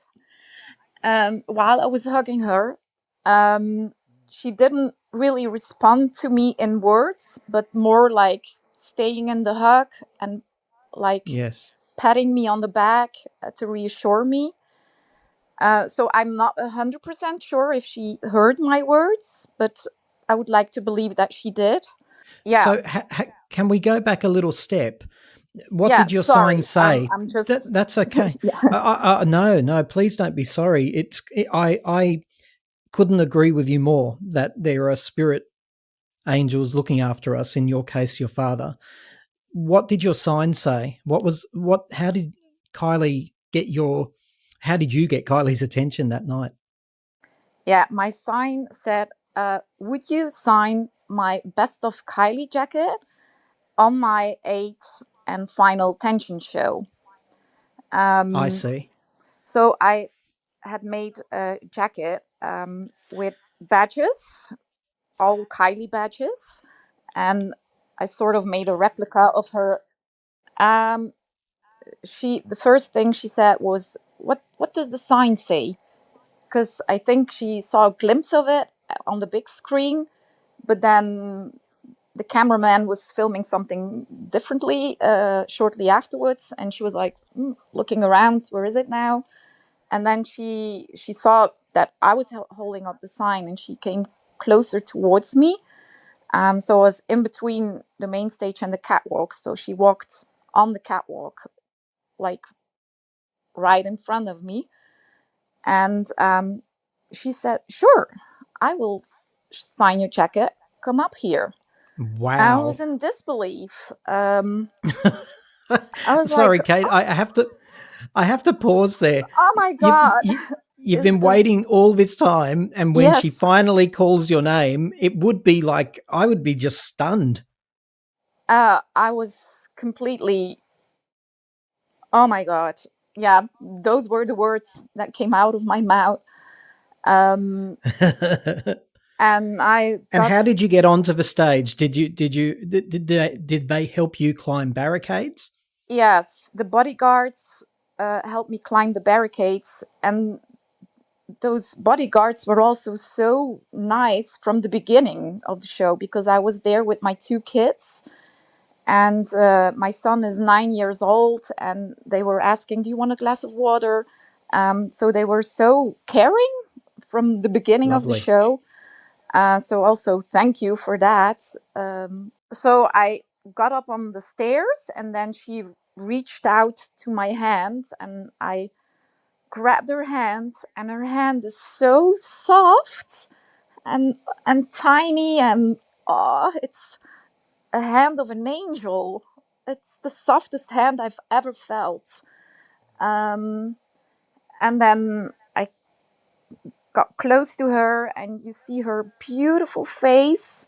Um, and she hugged me, and so that is when the hug happened. When I said, you know, "You've helped me so much after my dad died of cancer." And after the hug, she kept on holding my hand, and I was crying and emotional like the entire time. Um, Also, I had my smartphone on me because I wanted to get a selfie, but I forgot about it because I was so emotional. I forgot to ask her. But that's good. That's good, Yeah, Kate. You want to be in the moment. Were I was, you were you aware were you aware of the audience at this stage, or was it just a moment where like it's just you and Kylie? it was just me and Kylie. I was barely aware of the audience being there. She embraces you, she holds your hand, you've whispered some words to her and she's responded in her behavior, in her body language. Does she then sign your jacket after all of this?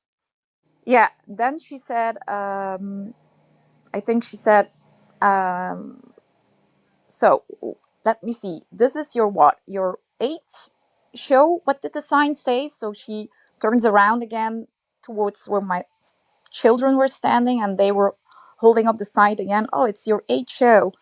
And then I said, "Yes, I've seen you in New York and the UK, but that wasn't in the microphone." And she said, "So 8 shows." And she said, "That's what I love about this tension tour. We have some originals here." And then she held up my hand up high, and she said, "We have some newcomers over there." Are you having a good time? And she was pointing towards my kids then. Um, Oh, wow. yes. And then she said, well, do you have a pen? Important element here in the signing process. And she was asking the people that were around my kids, is there a pen? And then I came to think of it, well, yeah, I have it in my pocket. I had it ready. And then she signed it on the back of my jacket. So you still had the jacket on and she signed your back? Yes, exactly. Exactly. Ooh. Even that's pretty special, right? Yeah, I Kylie's riding know. on your back. Yes. And then she was asking, how do you spell your name? She didn't say that in the microphone. Is it with a K or with a C? And I was thinking, oh my God, do I have to spell my entire name? Maybe I'll just tell her that she can use my nickname, Kate. I said, you can just write Kate. And she asked again, with a K or with a C? And I said, with a K. And then she wrote on my jacket, to Kate, and then a heart with like lines, 6 lines that, a heart that is really brightened, so to say. Um, and then love, Kylie. Yeah.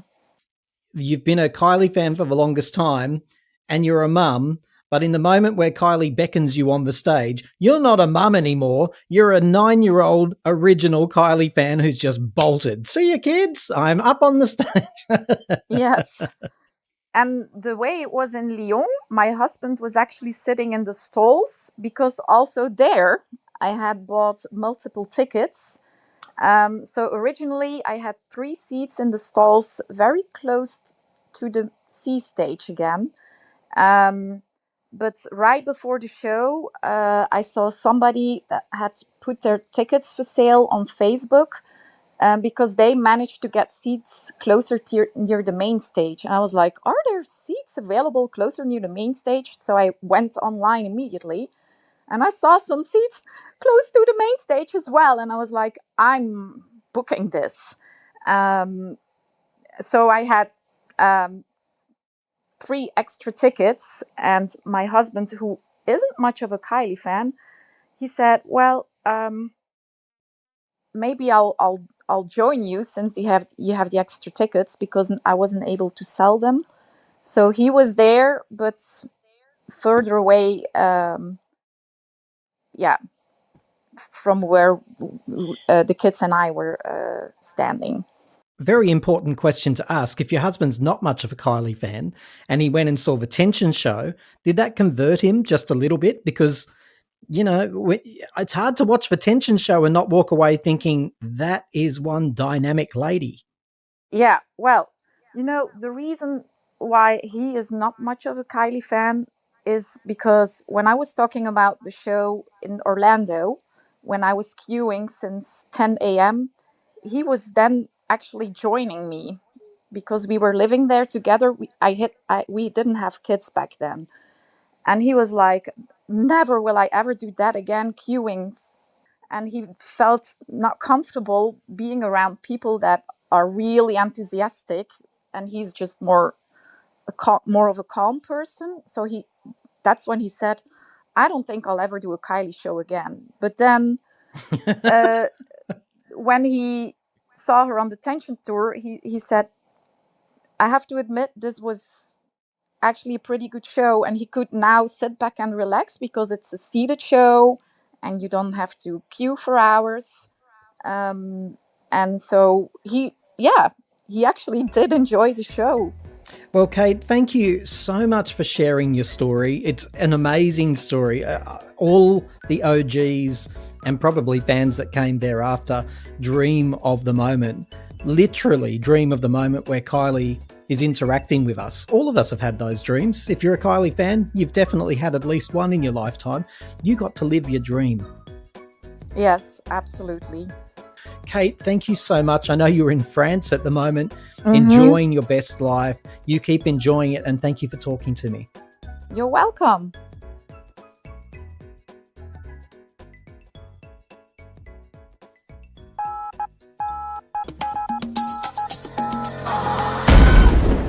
G'day, Sydney. How are you? Hi, I'm good. How are you? I'm awesome. I'm glad we finally got to make this happen, hey, because the time difference is a killer. Yeah, I'm so sorry it took me forever to get my stuff together, but I'm glad we finally made it work. Yeah, not your fault, Sydney. Just the universe's fault. That's all. Let's blame it on the universe. For time Sounds frames, good. very Sounds good to difficult. me. Whereabouts are you at, Sydney? I'm in New York City. In Ghostbusters, there's a famous scene with the lady from Young Sheldon. She hits the red button. She goes, "We got one!" And I have been wanting to talk to a wild rose since the Tension Tour began, but I haven't yet until now because you were one of Kylie's Tension Tour wild roses. Am I right?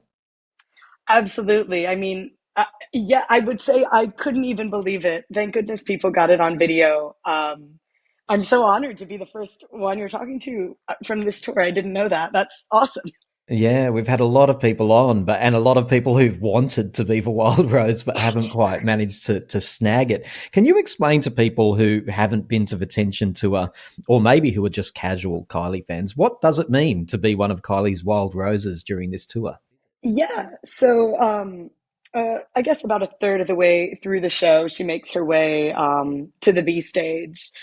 Um, and she'll sing a few songs there and then get three roses. She'll hand two out to lucky fans in the audience. And then she'll pick one lucky person to be her wild rose, give them the rose, chat with them a little bit, and then sing Where the Wild Roses Grow to them, serenade them right there in front of everyone. I guess that's the briefest description. There's a bunch of videos on Yeah. YouTube. But my name was alive today. Why they call me that, I do not know. For my name was alive today. And correct me if I'm wrong, listeners, or Sydney, but I believe this tradition started during the Golden Tour because I certainly remember her doing that or something very similar during the Golden Show in Sydney, and I hadn't seen it before then. But yeah, she hands out the three and has a little chat. So why you? What were you doing? Like, really, don't be afraid to. What am I trying to say here? Don't be afraid to over promote yourself or whatever it is. What were you doing to get her attention? Come on, because you must have been. You must have been. Yes, yes. Well, actually, I went with a few friends to the show. Thank goodness. That's how I got, so many videos of my special moment. But we were actually, when we were leaving the show, a lot of people were coming up to me, congratulating me. Obviously, I was holding the rose, taking their pictures with me, and a few of them were saying, "You're so lucky. You're so lucky that you got chosen." And my friends kind of laughed that off when those people walked away and said, "You weren't lucky. You earned that. You earned that rose." Um, And so we're about to hear how you earned it. How did you sell yourself, Sydney? Did you sell your soul for this flower? I did. I definitely sold hours and hours of my life. Uh, for those of you who aren't in America or on the East Coast of America, the winters are just awful, especially in the Northeast. Just dark and long. It gets dark at 4 or 5 p.m. And I was like, okay, I was going home for the holidays for a couple weeks. I needed something to occupy my time, and I thought I am going to make myself a ridiculous outfit for the Tension Tour. Ooh, Um, I like the sound of so this already. yeah, so I had a whole Word document of different, ideas, what I would need, how I would manage to make it, and some of them Sydney, I thought sorry were, to yeah. sorry to interrupt you, but before you reveal it, because I don't want you to reveal it yet. I Now won't. that you've Okay, okay. now that you've told us that there's a list, tell us what was on the list that didn't make it into reality. Oh, okay. That's a great one. One was her from the act of Aphrodite, where she's out of the shell with Ooh, I the love it. headset, the or not headset, but headpiece and the gold corset, little white dress. That was on there.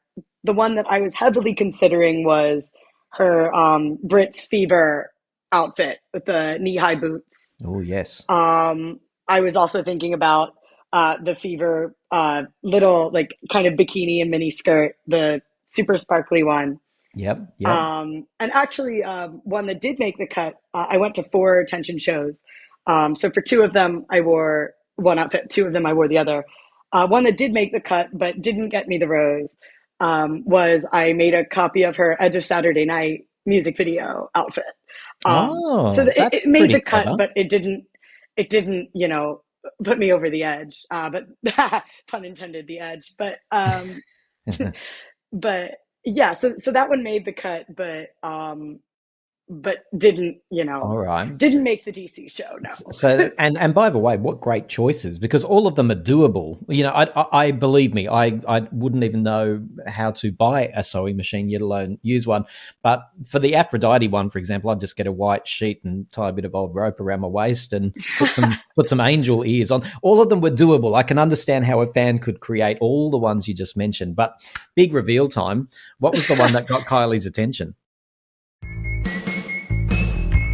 Sometimes amateurs know best, and the lack of professionalism is all you'll hear on the Time to Talk show. Join Tim and his panel of guests as they wade their way through a range of news, music, and pop culture treats. Time to Talk, the show hosted by amateurs for unprofessional listeners.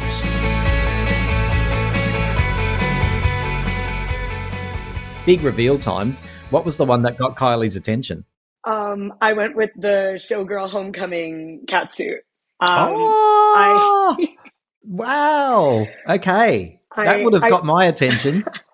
I have the boxing gloves too. They're hanging on my wall right KM. now, but the venues weren't letting me bring them in. So Is that I right? had to, Hang on. So yeah. you went to the venue. Which show are we talking about where you got picked? At the Washington, D.C. show. Right. At the Washington show, you turn up in the, well, we'll go through in a minute how if you took the bus with that or if you changed at the venue. But when you went through into the venue, you had the boxing KM gloves on, and I didn't bring them. Okay. I did research beforehand with the venue what they've let in the past, and it was like a very strict no. And what, at they that literally point, I was had like, boxing gloves on, like pistol, nunchucks, bazooka, and then boxing gloves. I think yes, one of the venues did. I forget which of the venues it was. I went to Wow. Madison Square Garden, Capital One Arena, and State Farm Arena in Atlanta. That's But one very of them did specific, isn't say it? I suppose. boxing gloves. Yeah, well, I find that amazing. Very specific. But when you actually put your thought into it, if you're running security at the venue, yeah, boxing gloves could be a threat, I guess. Yeah, I guess so. I mean, these ones are quite bedazzled, very obviously a prop and not going to be used to harm anyone. Yeah, but Sydney, let's be honest. If you were moving from one stage to the B stage, as I know a lot of fans are doing at the moment, a pair of boxing gloves would come in quite handy, wouldn't it? Oh yeah, I mean, lucky for me, I was actually my tickets were front row at the B stage. Oh, okay. So Anyway, I right. knew exactly what I was getting into, but I don't know. Mm. I like they're on my wall right now. I smile every time I look at them. So I'm glad I didn't take them and get them confiscated or something. I'd love for you to send me a pic of those. I'd love to include it in your thumbnail for this podcast. Did you have any apprehension about that particular outfit? Because of all the ones you've described, it's very form fitting. It's very revealing. It's, did you have any apprehension squeezing yourself into that?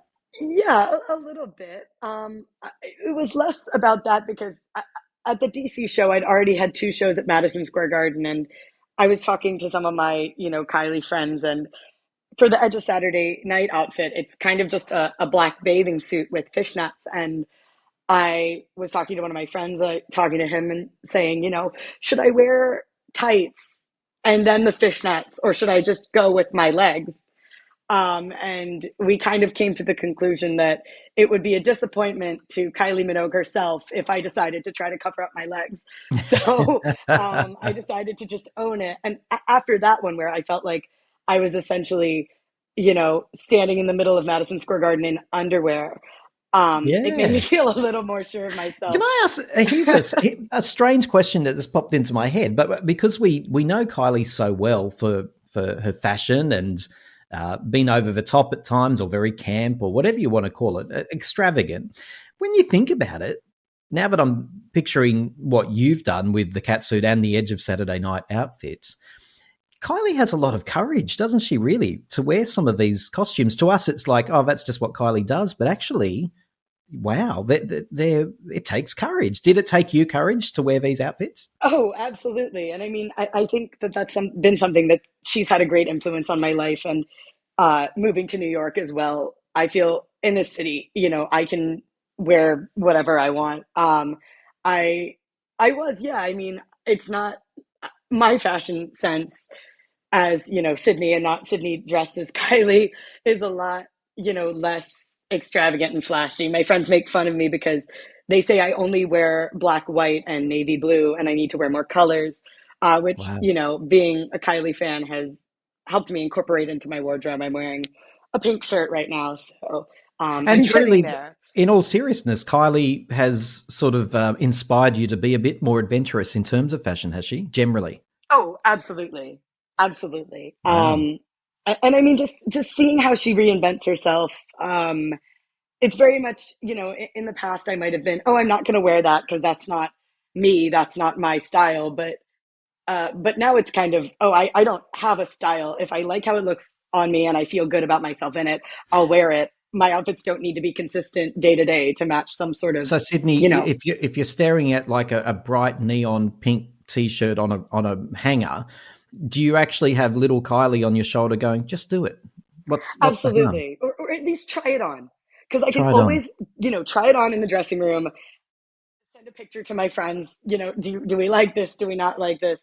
Do I like this? Um, but absolutely, I mean, she's really taught me to. Growing up, I was a bit more of a tomboy. I played sports. I wore, sweatpants, hoodies all the time. And I think growing up, I've kind of grown into my confidence a little bit more. Yeah. And realized, oh, sparkles don't make me, seem weak or being more quote unquote feminine, whatever that means. That stereotype doesn't make me any less respectable or whatever than when I'm in a football jersey or something. Mm, Um, and I mm. think Kylie's just done a great job with that. Even like throughout her eras with like Impossible Princess, which is my favorite of her albums. Just her hairstyles, I've been tempted to cut my hair shorter, and I go back and forth on that because that would be, if I didn't like it, that would be a bigger mistake. But yeah, just you know, there's something to be said about wearing glitter and being the most powerful one in the room. And I think she really encapsulates that Wow. amazingly. You're really inspiring me here, Sydney, because we hear about Kylie being an inspiration, particularly to women. I hear sometimes that she's, the way that she conducts herself and the way that she soldiers on and is a warrior and all of that sort of stuff in a quiet and humble way. We hear that a lot, but here in this conversation, I'm hearing the manifestation of it. You literally, in a store, in a clothing store, will have some influence from Kylie in your decision making, and when I say influence, I'm talking about courage. That's amazing. Yeah, yeah, and I think that it does go into like I did I wore pants over my Edge of Saturday Night outfit because I was scared the venue wouldn't let me in because I wasn't wearing pants, which sounds kind of ridiculous, but it, I mean I think it was reasonable. But Well, the second all those boys with the hot pants, though, I saw it. I saw more gingerbread than I needed to see at the Sydney venue. I can tell you that there was hot pants galore, and I don't know what was going on. If just Sydney's naturally blessed, or socks were happening, but I saw a lot of stuff. So I'm sure you would have got through. I'm sure. Oh, yes. I do. I also do have a pair of gold hot pants in my closet. Did not make it to the Tension tour, surprisingly, but have made it to Kylie events around the city, obviously. Yeah. So, can you take us through when you finally landed on the cat suit? Which, again, I still talk about the bravery of, okay, that's the one I'm going to go for this particular show. Uh, what do you do? Do you make it from scratch? Do you buy it from Temu? What happens? Yeah, so I love a good artistic challenge, and I learned to sew years and years ago with my grandma with summer camps, things like that. And I don't have my sewing machine and supplies up in New York City. It's all at my parents' house. So I was visiting them for the holidays. It was great because I'm having a field day. I'm reunited with all of my supplies. I feel like I've got the world at my fingertips.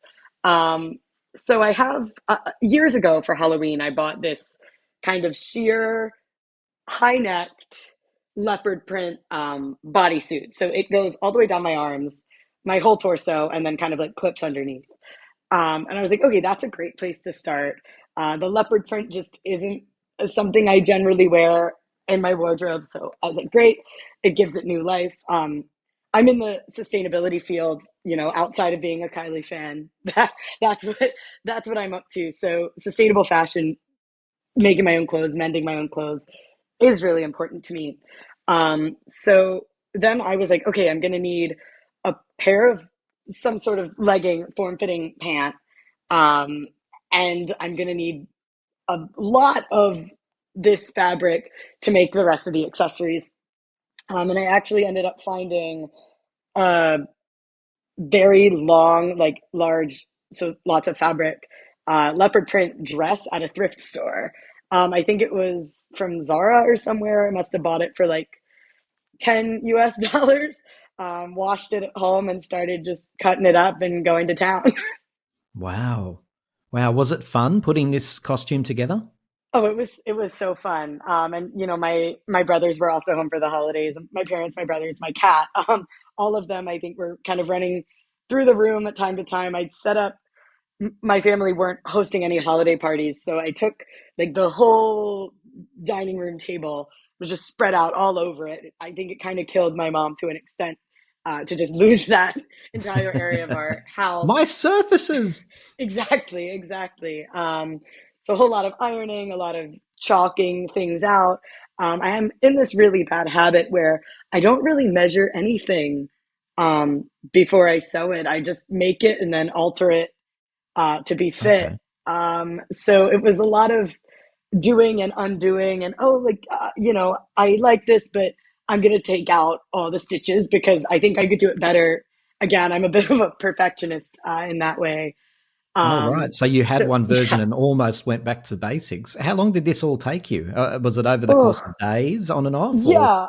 I think it was over the course of a few weeks. Oh, I mean, wow. obviously, I'm not sitting and working for a few weeks, but between the design and then figuring out what do I want to use here or here, I had a corset that I never really wore because I bought it and it like snapped, but it was like really tight and just didn't flatter me in a way that I want. I bought it with a vision and it didn't fit the vision, so I cut that out and I used that the front pieces to make the corset for the leopard costume. Wow. Um, I ended up buying a pair of like workout leggings in the leopard print because I thought, I'll be able to wear these to the gym afterwards. It won't be, A a waste. waste. I don't want to just buy something and then use it once and never again.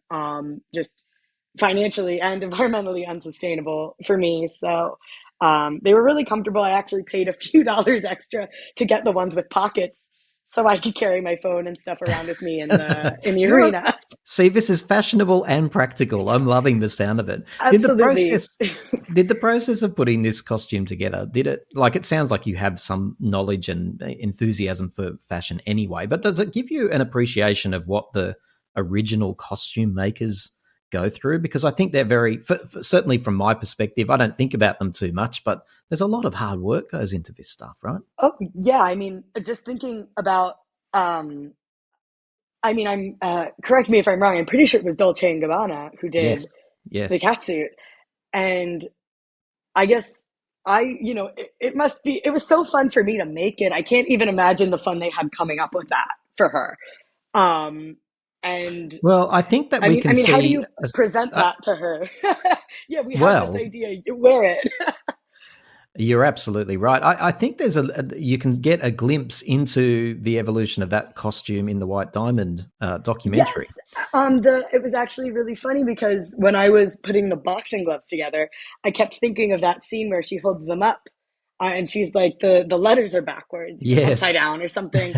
And I must have checked 20 times before I like solidified the placement of the letters because I would have lost my mind if I put them backwards or upside down when I held my fists up. Um, I love so that. How did that your I did. siblings feel? Like you Oh talked about your gosh. mother, but as you're working on this costume on the kitchen table, the siblings who I think you said were home at that time, Yes. were they mocking you, ribbing you, or were they supportive? Oh, not at all. They're so supportive. I mean, I've got two siblings. They're my brothers. They're 3 years younger than me. They're twins. And I mean, that close in age, we were raised together. They know me so well. They're some of my best friends. And at that point, they're like, yeah, every time we've gotten in the car with her, she's played Kylie. Every time, we walk by her and she's watching TV, she's watching something with Kylie in it. They've probably both seen the cat suit because I've shown them the clips from Oh it. yeah, yeah. I mean, we all have different things that we're passionate about, but we all really support each other with it. What a shame And it's one of them couldn't go as Danny. right. No, it would have been great. I That I made a famous couple. performance, right? Yeah, that famous with Yes, the yeah on the tour the when the she kids came out. performance. Yes, yeah. But yeah, no, I mean, it was. I think their reaction was kind of like, "Yep, that's classic Sid. Like, we'll let her do her thing." I love But it. neither of them is particularly into art or anything, so I think they were impressed. I know a lot of people were kind of, "Oh my God, are you actually gonna wear that? You're not the first person to say, that takes a level of courage." But for my brothers, they just expect that from me, which it feels very nice to And be known in that way. since now that I've heard the process, I mean, you designed it and created it yourself. So there's preparation, which gives you more confidence. Like if you just bought it and then were like, oh, I'm not sure, but you Oh, purpose built it. I Yeah, and mean, you're only every young. You're only a yeah, young Kylie fan, aren't you, Sydney? I am. Yes, How old are you? I'm 23. And what got you into Kylie in the first place? Whenever I listen to Tim and his panel of guests, my toes begin to curl, and I feel just the right amount of tingling all over my aching body. Now, let's get back to the show. So I was actually I am a really big fan of Nick Cave's work. Ah, Um, here we go. There's the door. and yeah, so I was really I am once again so into 90s women music. I mean, Liz Phair, Alanis Morissette, Tori Amos, PJ Harvey.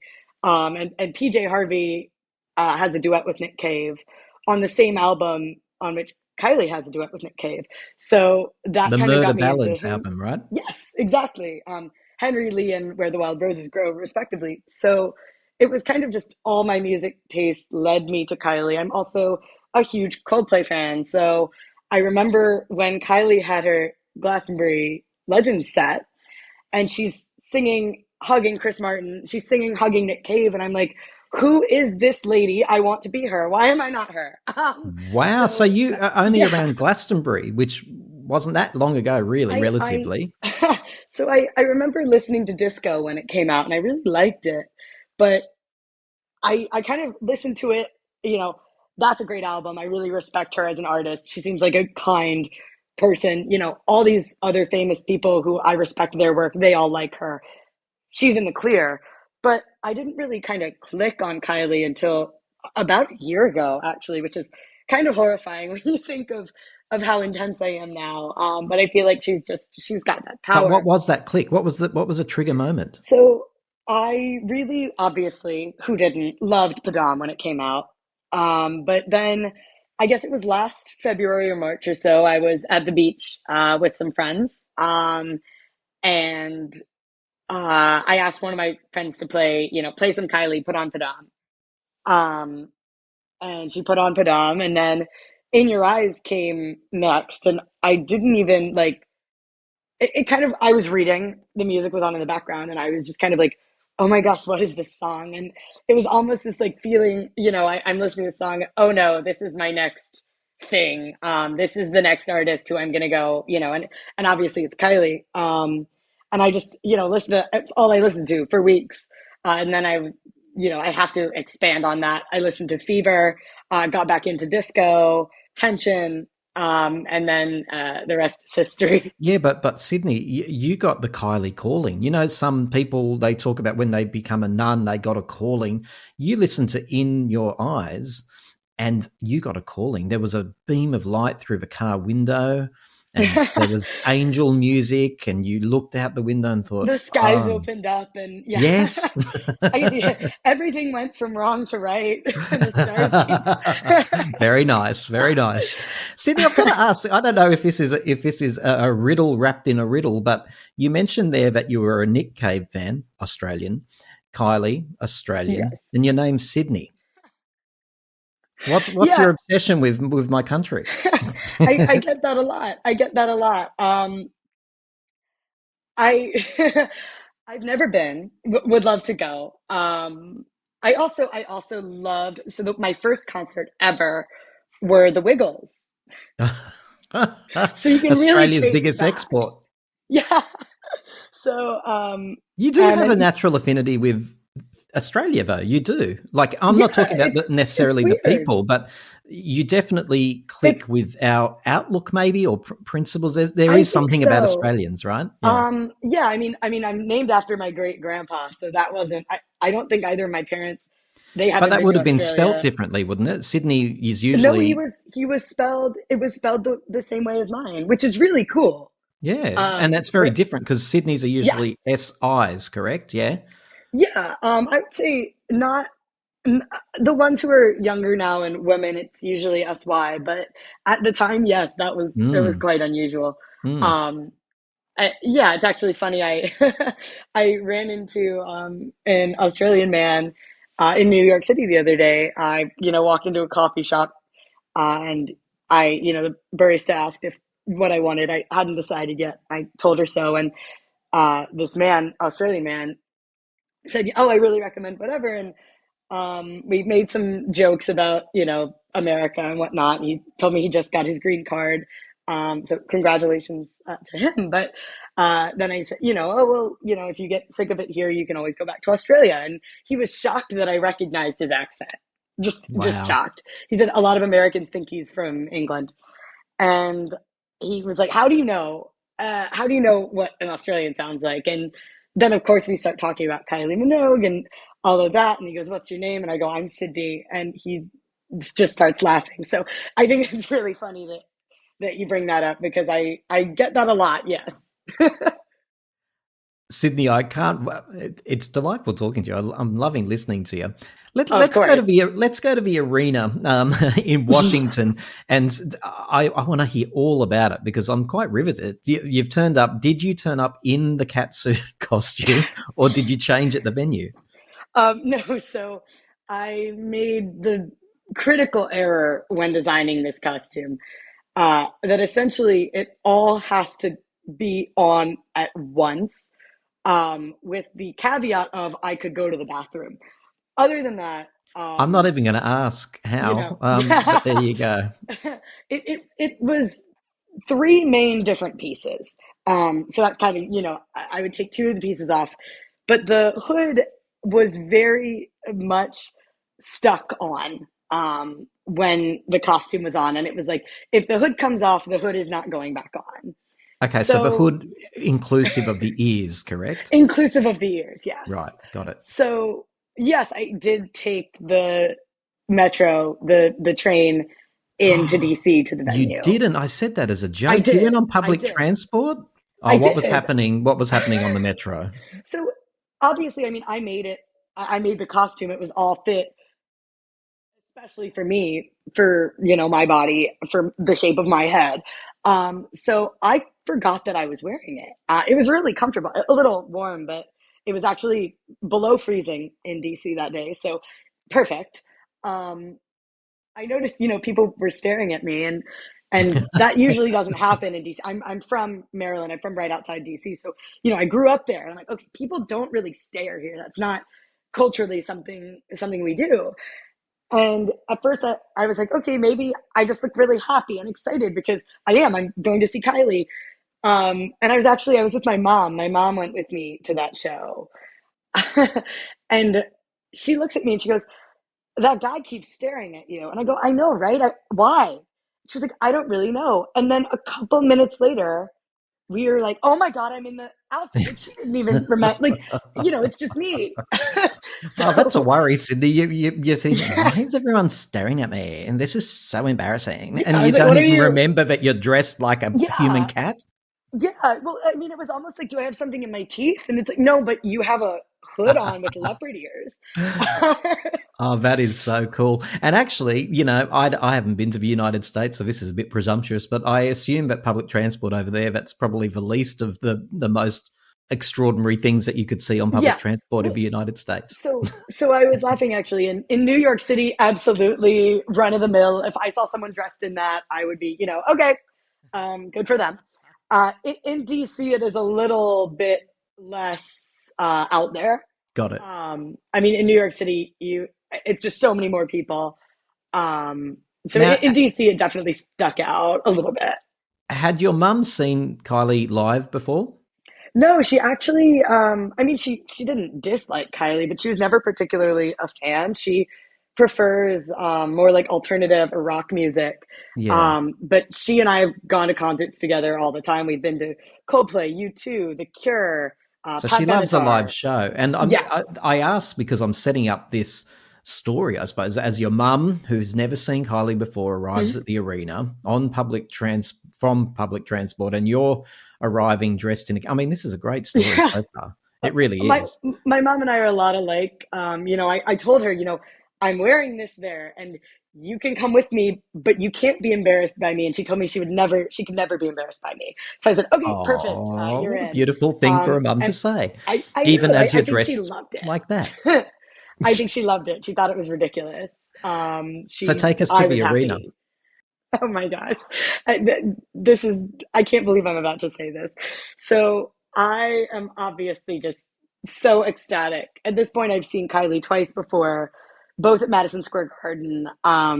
But this is going to be my first time like up super close, front row, B stage. So, I know some of my friends, Kylie friends I made in New York, have made the trip down too. So, we're walking to go down to the floor to get to our seats. I'm scanning the crowd for them, and I'm in heeled boots. Obviously, I didn't want to wear open-toed shoes because just worried I was going to get stepped on or something. So heeled, like, black combat boots. And I'm walking down the stairs, and I'm walking very quickly, and I fail to realize that the steps are all different lengths. Oh. And my mom's behind me a few paces, and I just fall spectacularly. Oh no. And I'm in the leopard suit, in the cat suit, fall spectacularly about Did you probably down land on four your to feet? six steps. No, I like landed hands and knees. Um, the security people are like, "Are you okay? Like, does she need help?" And I'm like, "I haven't been drinking. Like, I'm excited and I'm all good. No worries." And then my mom from behind me goes, "I guess she just doesn't have cat-like reflexes." And But somehow at least you had 8 lives left though. I did. Yeah, I actually there's a picture of me with the rose on the subway going home after the show with I didn't rip my costume somehow, but I ripped both of my knees open, like bleeding. Oh, you And poor thing. That was a bad stack though, wasn't it? it was bad. It was Yeah. I I choose to believe that somewhere in the back of the venue, Kylie was watching video of the arena, saw that happen, and it made her laugh. No, she wouldn't laugh at that. I hope she did. I wish I had the footage because it was How many stairs spectacular. did you fall down, would you say? Probably 4 to 6. Wow. Oh, It you was poor thing. I don't find that funny at all. It's horrifying. oh, I was all right.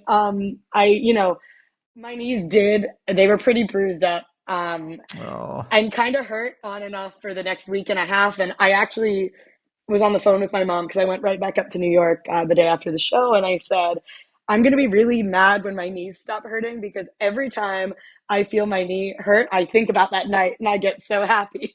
Oh, wow. I love your take on life, Sydney. That's incredible. Every Like, time I feel my knees throbbing, I think of the Tension Tour and how happy I was that night. right now, my knees have entirely healed up, and I still think about it every day, Yeah, you obviously. look at the But boxing gloves now. That's what you do instead. exactly, Yeah, yeah. exactly. So you make you pick yourself up, you tidy yourself up a bit. Your mum and the security are like, okay, no, she's fine.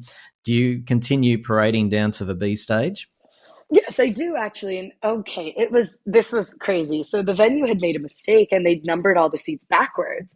So obviously I'd spent a relatively small fortune to get front row at the B stage, but my labeled seats were on the far aisle. And that caused kind of a whole fiasco within the section because Oh, all I of these bet it people did. were, we paid to be front row and we're on the far aisle. No, no, no, no, no, Sydney. There were all these people probably like that, I'm sure, but there were also all these people going, "Can you believe it? We Yeah. thought we were." Yeah. like, and Yes. did you strut up in your cat costume to one of the ushers and go, "Now listen here, this isn't right, mate"? Politely. I mean, I was kind of just still at that point. I'm just excited to be there, and at that point, I did start to feel a little bit self conscious as, oh, am I about to, hey, I spent a few $100s more because I Yeah. wanted to be here, and and now I'm in a cat How did you know they costume. were labelled backwards? Because did you have the map of where you were meant to be, sort of I did. thing? So And I'd actually right, had a screenshot of where I bought my okay. tickets. So what did you Um, do about it? Because actually, I mock, but I shouldn't, because that would make me furious if you'd went to all that trouble. What did you do about it? so I went up to the usher. I told them, I showed them, the screenshot from Ticketmaster. They ended up taking me and my mom to the box office, which was outside of Oh the no, arena. So you had we to needed to walk be back like up the stairs again. escorted. Yeah, yes, yes. Um, and they essentially, we were waiting there for like 30 minutes or so. Um, and they say, kind of, we're really sorry about this. There's nothing you can do. Um, Go complain so that well after the show, so hopefully you can get some money What? back or something. That's the Which was, reply? I would have clawed their eyes out. yeah, yeah, yeah. But at that point I was kind of just like, okay, like whatever, I just want to be back down on the floor by the time Kylie comes on. Yeah. And so after a long time, 30 to 40 minutes waiting there, they say that they bring us back into the stadium.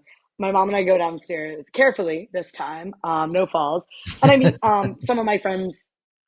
I know you talked to Efrat. She was there. Our friend Greg, he was there. I find them in the crowd because I'm like, my mom's here. You should meet her. We're talking. I'm telling them about the debacle I just went through about seating. And then, we're going to go back to our seats. The show's going to start in 10 minutes. We go back to our seats and they are frantically relabeling every single seat because They're enough people reversing it. complained. They were like making people get up out of their seats and move. Oh And no. I was like, oh my gosh, we're front row again. And I don't have to go through complaining and sending an email and anything. And obviously, all the people who were front row were very pleased about that because, yeah, it was You're crazy. absolutely right. It was interesting, as you're getting no satisfaction up at the box office, down on the floor simultaneously would have been all these other people arriving and going, no, no, no, no, no, this is not right. So Yeah, they couldn't ignore it, could they? But how sad for the people that had for a fleeting moment, just for a fleeting moment, found that they were in the oh, perfect spot. oh, I mean, it's a shame, but there's no way. I mean, you buy when, at least for that arena, you know where you're buying the ticket when you buy it. So I think they must have thought it was their lucky day. But I know if I was in that position, I would have felt kind of guilty. I would have found the person in my original seat and been like, do you want to switch? Because you're supposed to be here. Which the people front row actually said to me, when she comes here, you can be here because you bought this ticket. And I think that's kind of, the spirit of Kylie fans. Hey, Time to Talk family. This is Tim Power, host of the podcast where amateurs talk about icons. To keep our show commercial free, we rely on your support. Many of you have chucked in just a couple of bucks, or sometimes more, which lets Time to Talk Australia pay its way.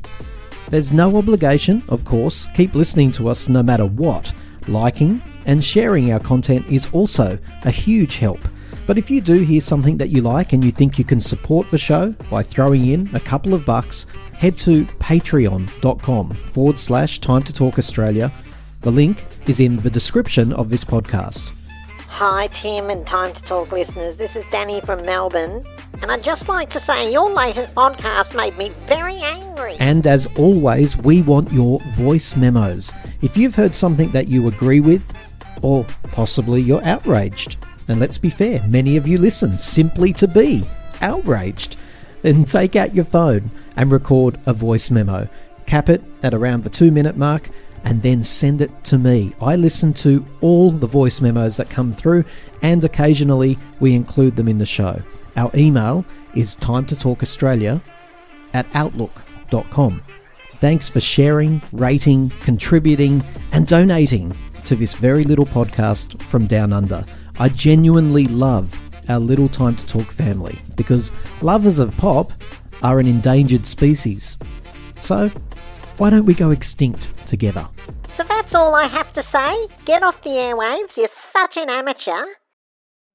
Then I finally am able to take a breath and be like, okay, we're here, we made it. My mom and I we're chatting with the people around us, and then the show starts. And I mean, I assume most of the people who are listening have been to a Kylie show. But for those who haven't, just the second the show starts, it's like, all right, locking into the happiest I have ever been and will ever be for the next 2 hours. And, I wasn't expecting anything more than just her to put on her best performance because every time I've seen her, it's just, you think I saw her 4 times in 8 days. And every single time I was just blown away. So this time I was especially excited because I was going to share it with my mom. And I keep leaning over. Oh, this song is one of my favorites. It's from this album that came out in this year. And it was really nice actually because she was like, "You enjoy this. I'll take video. Don't worry about capturing the moment. I'll capture the moment." And had no idea she would be capturing the moment that she ended up capturing, but.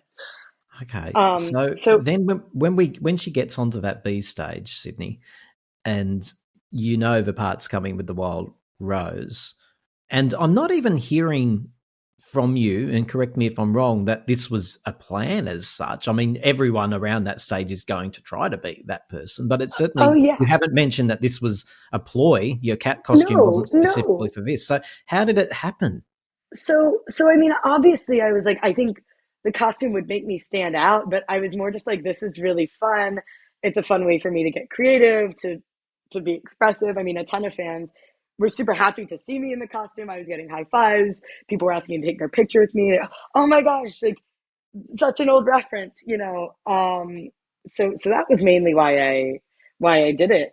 When else am I going to get the chance to wear something like that and get such a universally positive reaction? So she comes on to the B stage during Locomotion. She starts singing "Hold On to Now." A lot of people around the B stage, obviously, I mean, it makes sense, and in this day and age and whatnot, they've got their phones out, they're recording.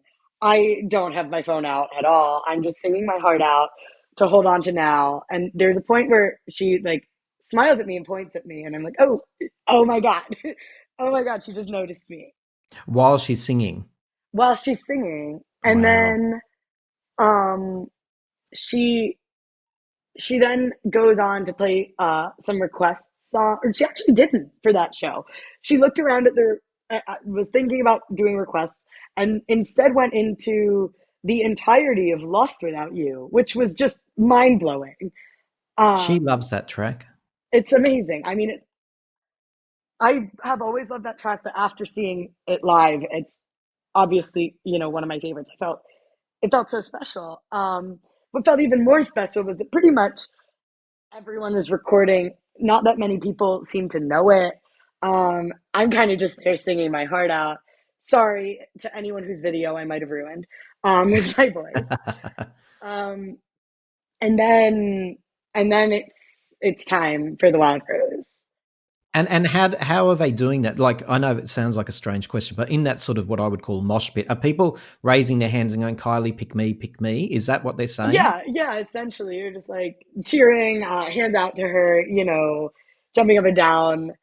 hands up, screaming, Kylie, Kylie, over here. Um, I mean, I know it's kind of funny. I watched videos back of me and I like don't even remember, I was jumping up and down too. I don't even remember doing that.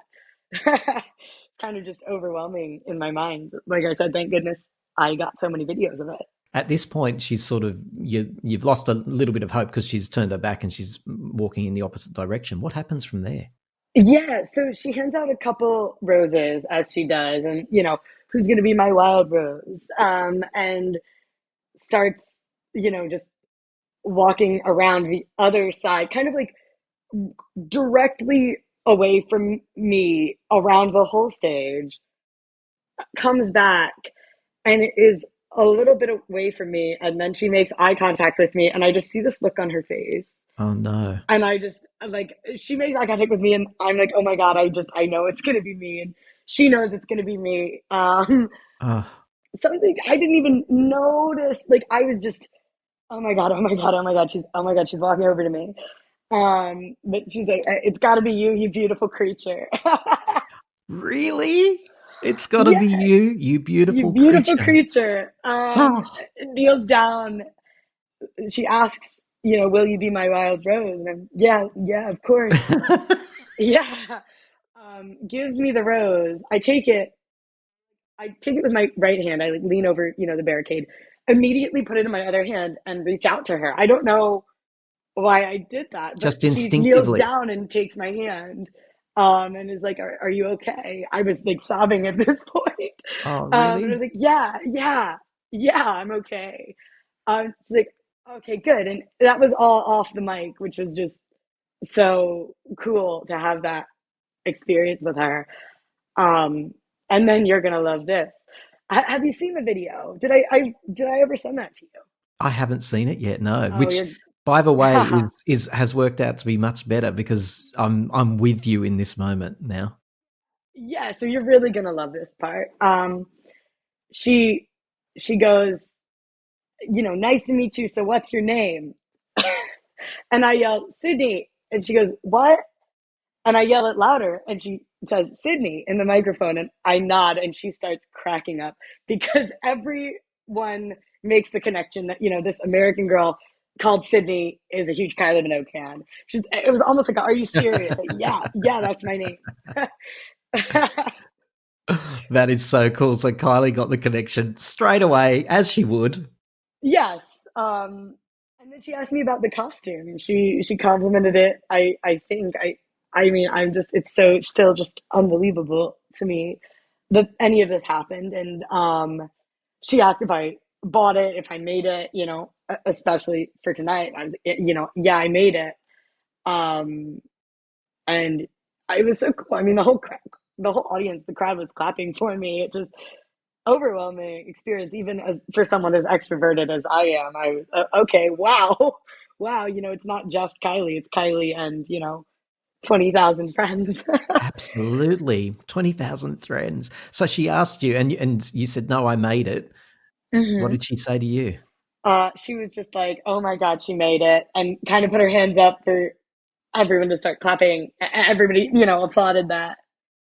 Um, and like I could tell that like she knew, like she noticed the costume, she noticed the reference. I mean, I know it's one of her more iconic outfits just because it's so out there. Yeah. And then she sang to me, Oh which was my just God. She sang amazing. the Wild Rose. Yes, which is just amazing in and of itself. But that's the song that got me to love her. Yeah, the universe was really at play on this Yeah. night. It really Oh was. yeah. I But mean, it was. when you say she sang to you, is she looking? What do you mean she sang to you? Was she She's looking at you? making. She's leaning down, making eye contact with me the entire time. Wow. I don't Oh even start singing wow. along until halfway through because I'm like trying to keep it together. But I mean, you can see in the video, I'm just tears streaming down my face, with like the biggest smile I've ever had. And you don't take your eyes off her, I bet. Oh, of course not. I mean, it was surreal. It was surreal. And then after, I think she thanked me, which is weird because I should be thanking her. Took my hand again, squeezed my hand, and told me to have a great night. And Oh then my went back to god. the set. What did her hand feel like? You're not the first person who's asked me that. I have no idea. I have no idea. You were just in that moment. Sorry. I'm so sorry to disappoint. I mean, probably normal. I mean, I would have noticed if her hand felt weird, but I couldn't even tell you. I Amazing though. yeah, It just just it speaks to how lost in the moment you were, and they are the most beautiful moments in life. You know, absolutely. you I just mean, let it happen. You were right absorbed in it. That's so cool. yeah, and something that I didn't even realize was the effect that it had on other people. I commented on she posted on Instagram about, thank you, Washington, D.C. And the fact that it happened in my home city show too was just so special for me. Mm, mm. And thank you so much for giving me the, privilege of being your wild rose. It was the best night. And so many people were replying to my comment. And someone said that seeing me so emotional made them cry. Oh yeah. And they were just so I happy mean, that that happened to me. And that was just, that's so, I shouldn't, I should come to expect it from Kylie fans because the lovers have that sort of way about them. But I don't know. It's just, I left the arena and people were coming up to me and, what's your phone number? I got a video of the moment for you. I got these photos. Can I get a wow. picture with you? I heard somebody scream, "Oh my God, look, it's Sydney." Because everybody knew my name at that point. Oh wow. You Um, became instant it celebrity. was like a celebrity, and the outfit made it very obvious who I was. And I was holding the rose, and there was a point where, somebody asked to take a picture of me, and they like kind of grabbed the rose, and inside of me, I was like, "Oh my God, don't touch it." But Someone tried to um, grab the rose, they didn't try to or grab just it feel from it. me, but they were like, Feel "Can it. I touch it?" Yeah, but no, it's my rose. But Can I I tell you was some random thoughts that are coming into my head, Sydney, go if that's for all it. right?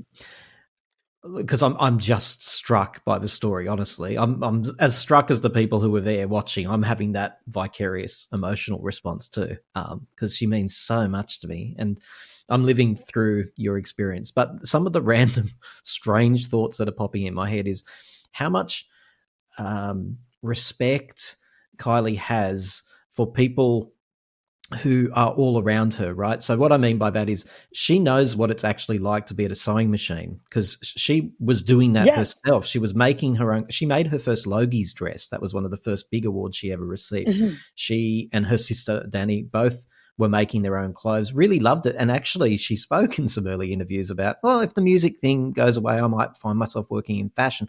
So she loves it, and if you watch the documentaries, the respect she shows the seamstresses who are working on her Have clothing. you Like, seen that it's that amazing. interview where they go through kind of her their favorite looks for her, and she knows the year, the designer, she knows everything about everything she's Yes. ever worn. And that's respect. Like it's interest in fashion for sure, but it's just respect for the craft. So when you said, so this is the random thought that I was getting to, when she said, did you make it, did you buy it or make it, and you said I made it, and she just swelled with pride because you met her on her in the most intimate way. You had an emotional connection with her right there because she knows the investment that goes into doing a piece of work like that. And just what a privilege. Amazing. You've actually got me choked up right now because I never even thought of it that way. I Oh, mean, it's 100%. And her family, like, again, I think it's White Diamond where you can see she's wearing sparkles and there's people working around her hemline, or if that's what it's called, the mhm. bottom of her dress. And the respect she has for these women doing this work. So she saw that in you, and yeah, you met on a truly emotional level that night. Oh, I mean, it was so special. And I mean, it's one of those things people say never meet your idols, never interact with your idols. And I would say if that's the case, then choose better people. Not in this Um, case, right? Yeah, not in this yeah, case. Yeah, yeah. Oh yeah. my gosh. People will be wanting me to ask you what you've done with the rose. Oh yes. The rose actually, unfortunately, is not with me right now. I had to take a bus back to New York City, and And by the next morning, obviously, I put it in a vase with water in my room that night, and it was really wilting already by the next morning. I mean, that rose Do had you know been what through type a of rose lot. it is, and what is it? Pink? It's pink. Yeah, I don't know the specific, Yeah, but no thorns. no the thorns cut off of the rose. Right. And so a lot of effort's gone into these. Again, a random thought. I often wonder where she gets these roses. I don't Everywhere she goes, know. she manages to find some. It's But it had beautiful. It wilted did by like the all but die by the next day. It was just right. significantly wilted when I woke up. Wow. I left it at home, in my childhood home, and my mom has never pressed flowers before, but she was like, "I'll figure it out and I'll press it." Um, and she actually looked at it today for the first time since the show. So it's been about almost a month, and she she had told me that she found a big book. She, Googled how to press a flower. You need a really big book and then a really heavy weight on top of it. And you need to leave it in a cool, dark place for a minimum of 3 weeks. It didn't go And in she, between Danny Minogue's autobiography, did it? no, but it went between. I mean, I said I work. I'm in the field of sustainability, and as a kid, loved animals, dinosaurs, all of that thing. She found one of our old books, big encyclopedic book of big cats, and she put it in the leopard Big page. cats? Are you serious? Yes, yes. It went And she through did that all on the. her own. She said, I felt like it was too fitting. I had to put it in the spotted cats section of the big cats book. And then I want to say like a 25-pound dumbbell on top of it. Wow. Um, she looked at it today for the first time, and she called me and told me that it looked amazing. Really? And she was like, it looks professionally done. I've never, done this before. She actually scared the living daylights out of me. She was like, I have something to tell you about the rose. And I was like, oh no. Oh no.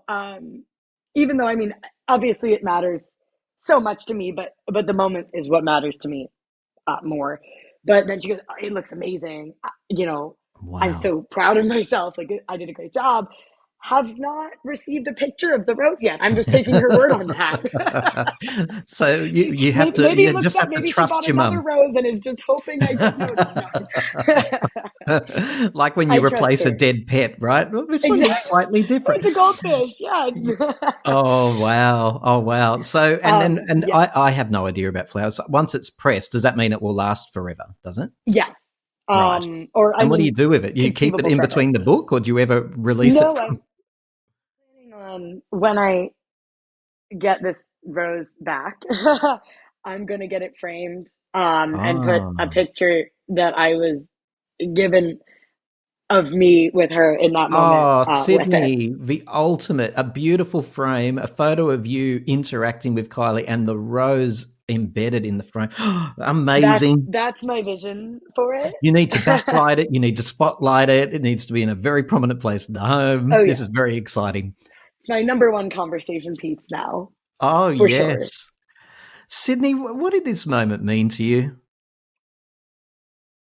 I mean, honestly, it was just like while interacting with her was just amazing, and wonderful. I think my whole oh my gosh, I'm gonna get emotional because I mean Atlanta was my last night of the Tension tour, and it was amazing. I've always wanted to follow an artist I love around a little bit, and to have the like opportunity and privilege to go to 4 shows for her was amazing. And I mean, she means so much to me as she does to all of us, I'm sure. But just the sense of community and friendship and love in a time that I don't know, everywhere I think in the world, but in America right now is just like everything's up in the air, and every day I'm hearing a new bit of bad news or something sad that isn't very love forward or acceptance forward. And to just be among people in an environment where I feel nothing but love and acceptance,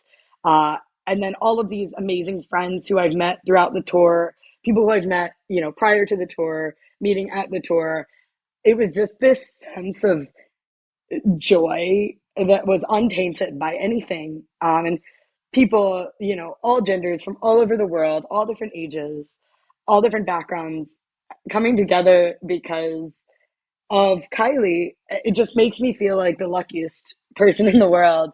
And then really to have that interaction with her was the cherry on top. And it was just so special to me. And, but, but it wasn't, it was a great addition, but it wasn't all that this was all about. It's about so much more than me connecting with Kylie. It's about me connecting with everyone else because we all have this shared respect for a woman who has done so much for so many of us. Yeah. Oh, just incredible listening to you, because that's what she does. She spreads love, and that's not an easy thing to do. She genuinely spreads love. And if you haven't been in one of the arenas, you'll never understand it. But there is just such, that's what I said. There was such beauty from the moment I moved into the arena in Sydney. It was beauty personified. Everyone was there for the right reason. Everyone had this, we didn't know each other, but there was an understanding about why we were there. And it was just to celebrate joy and love and light. Incredible. Absolutely. Absolutely. And it's just, one of those, it'll stick with me for the rest of my life. And I mean, until I'm at a Kylie show again, I'm going to be wanting to go to a Kylie show again. You've been struck by the Kylie bug. Sydney, it's been absolutely beautiful talking to you. Oh, thank you so much for giving me this opportunity. And I mean, just to have this on file so I can relive it for myself, wow. Thank you so much. And for those of you who have been really curious to actually hear the moment, let's have a play of a little snippet here. I think it's going to be you, gorgeous creature.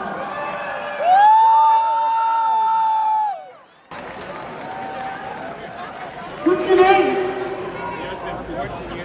Sydney. Say hi, Sydney, and round of applause for this outfit. Wow.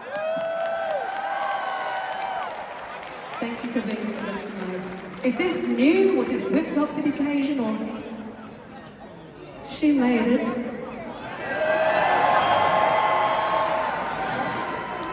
Oh, thank you so much. All right, Sydney, let's share this, shall we? They call me the wild rose, but my name was Eliza Day. Why they call me that I do not know, for my name was Eliza Day. For my name was Eliza Day. For my name was Eliza Day. That'd be great.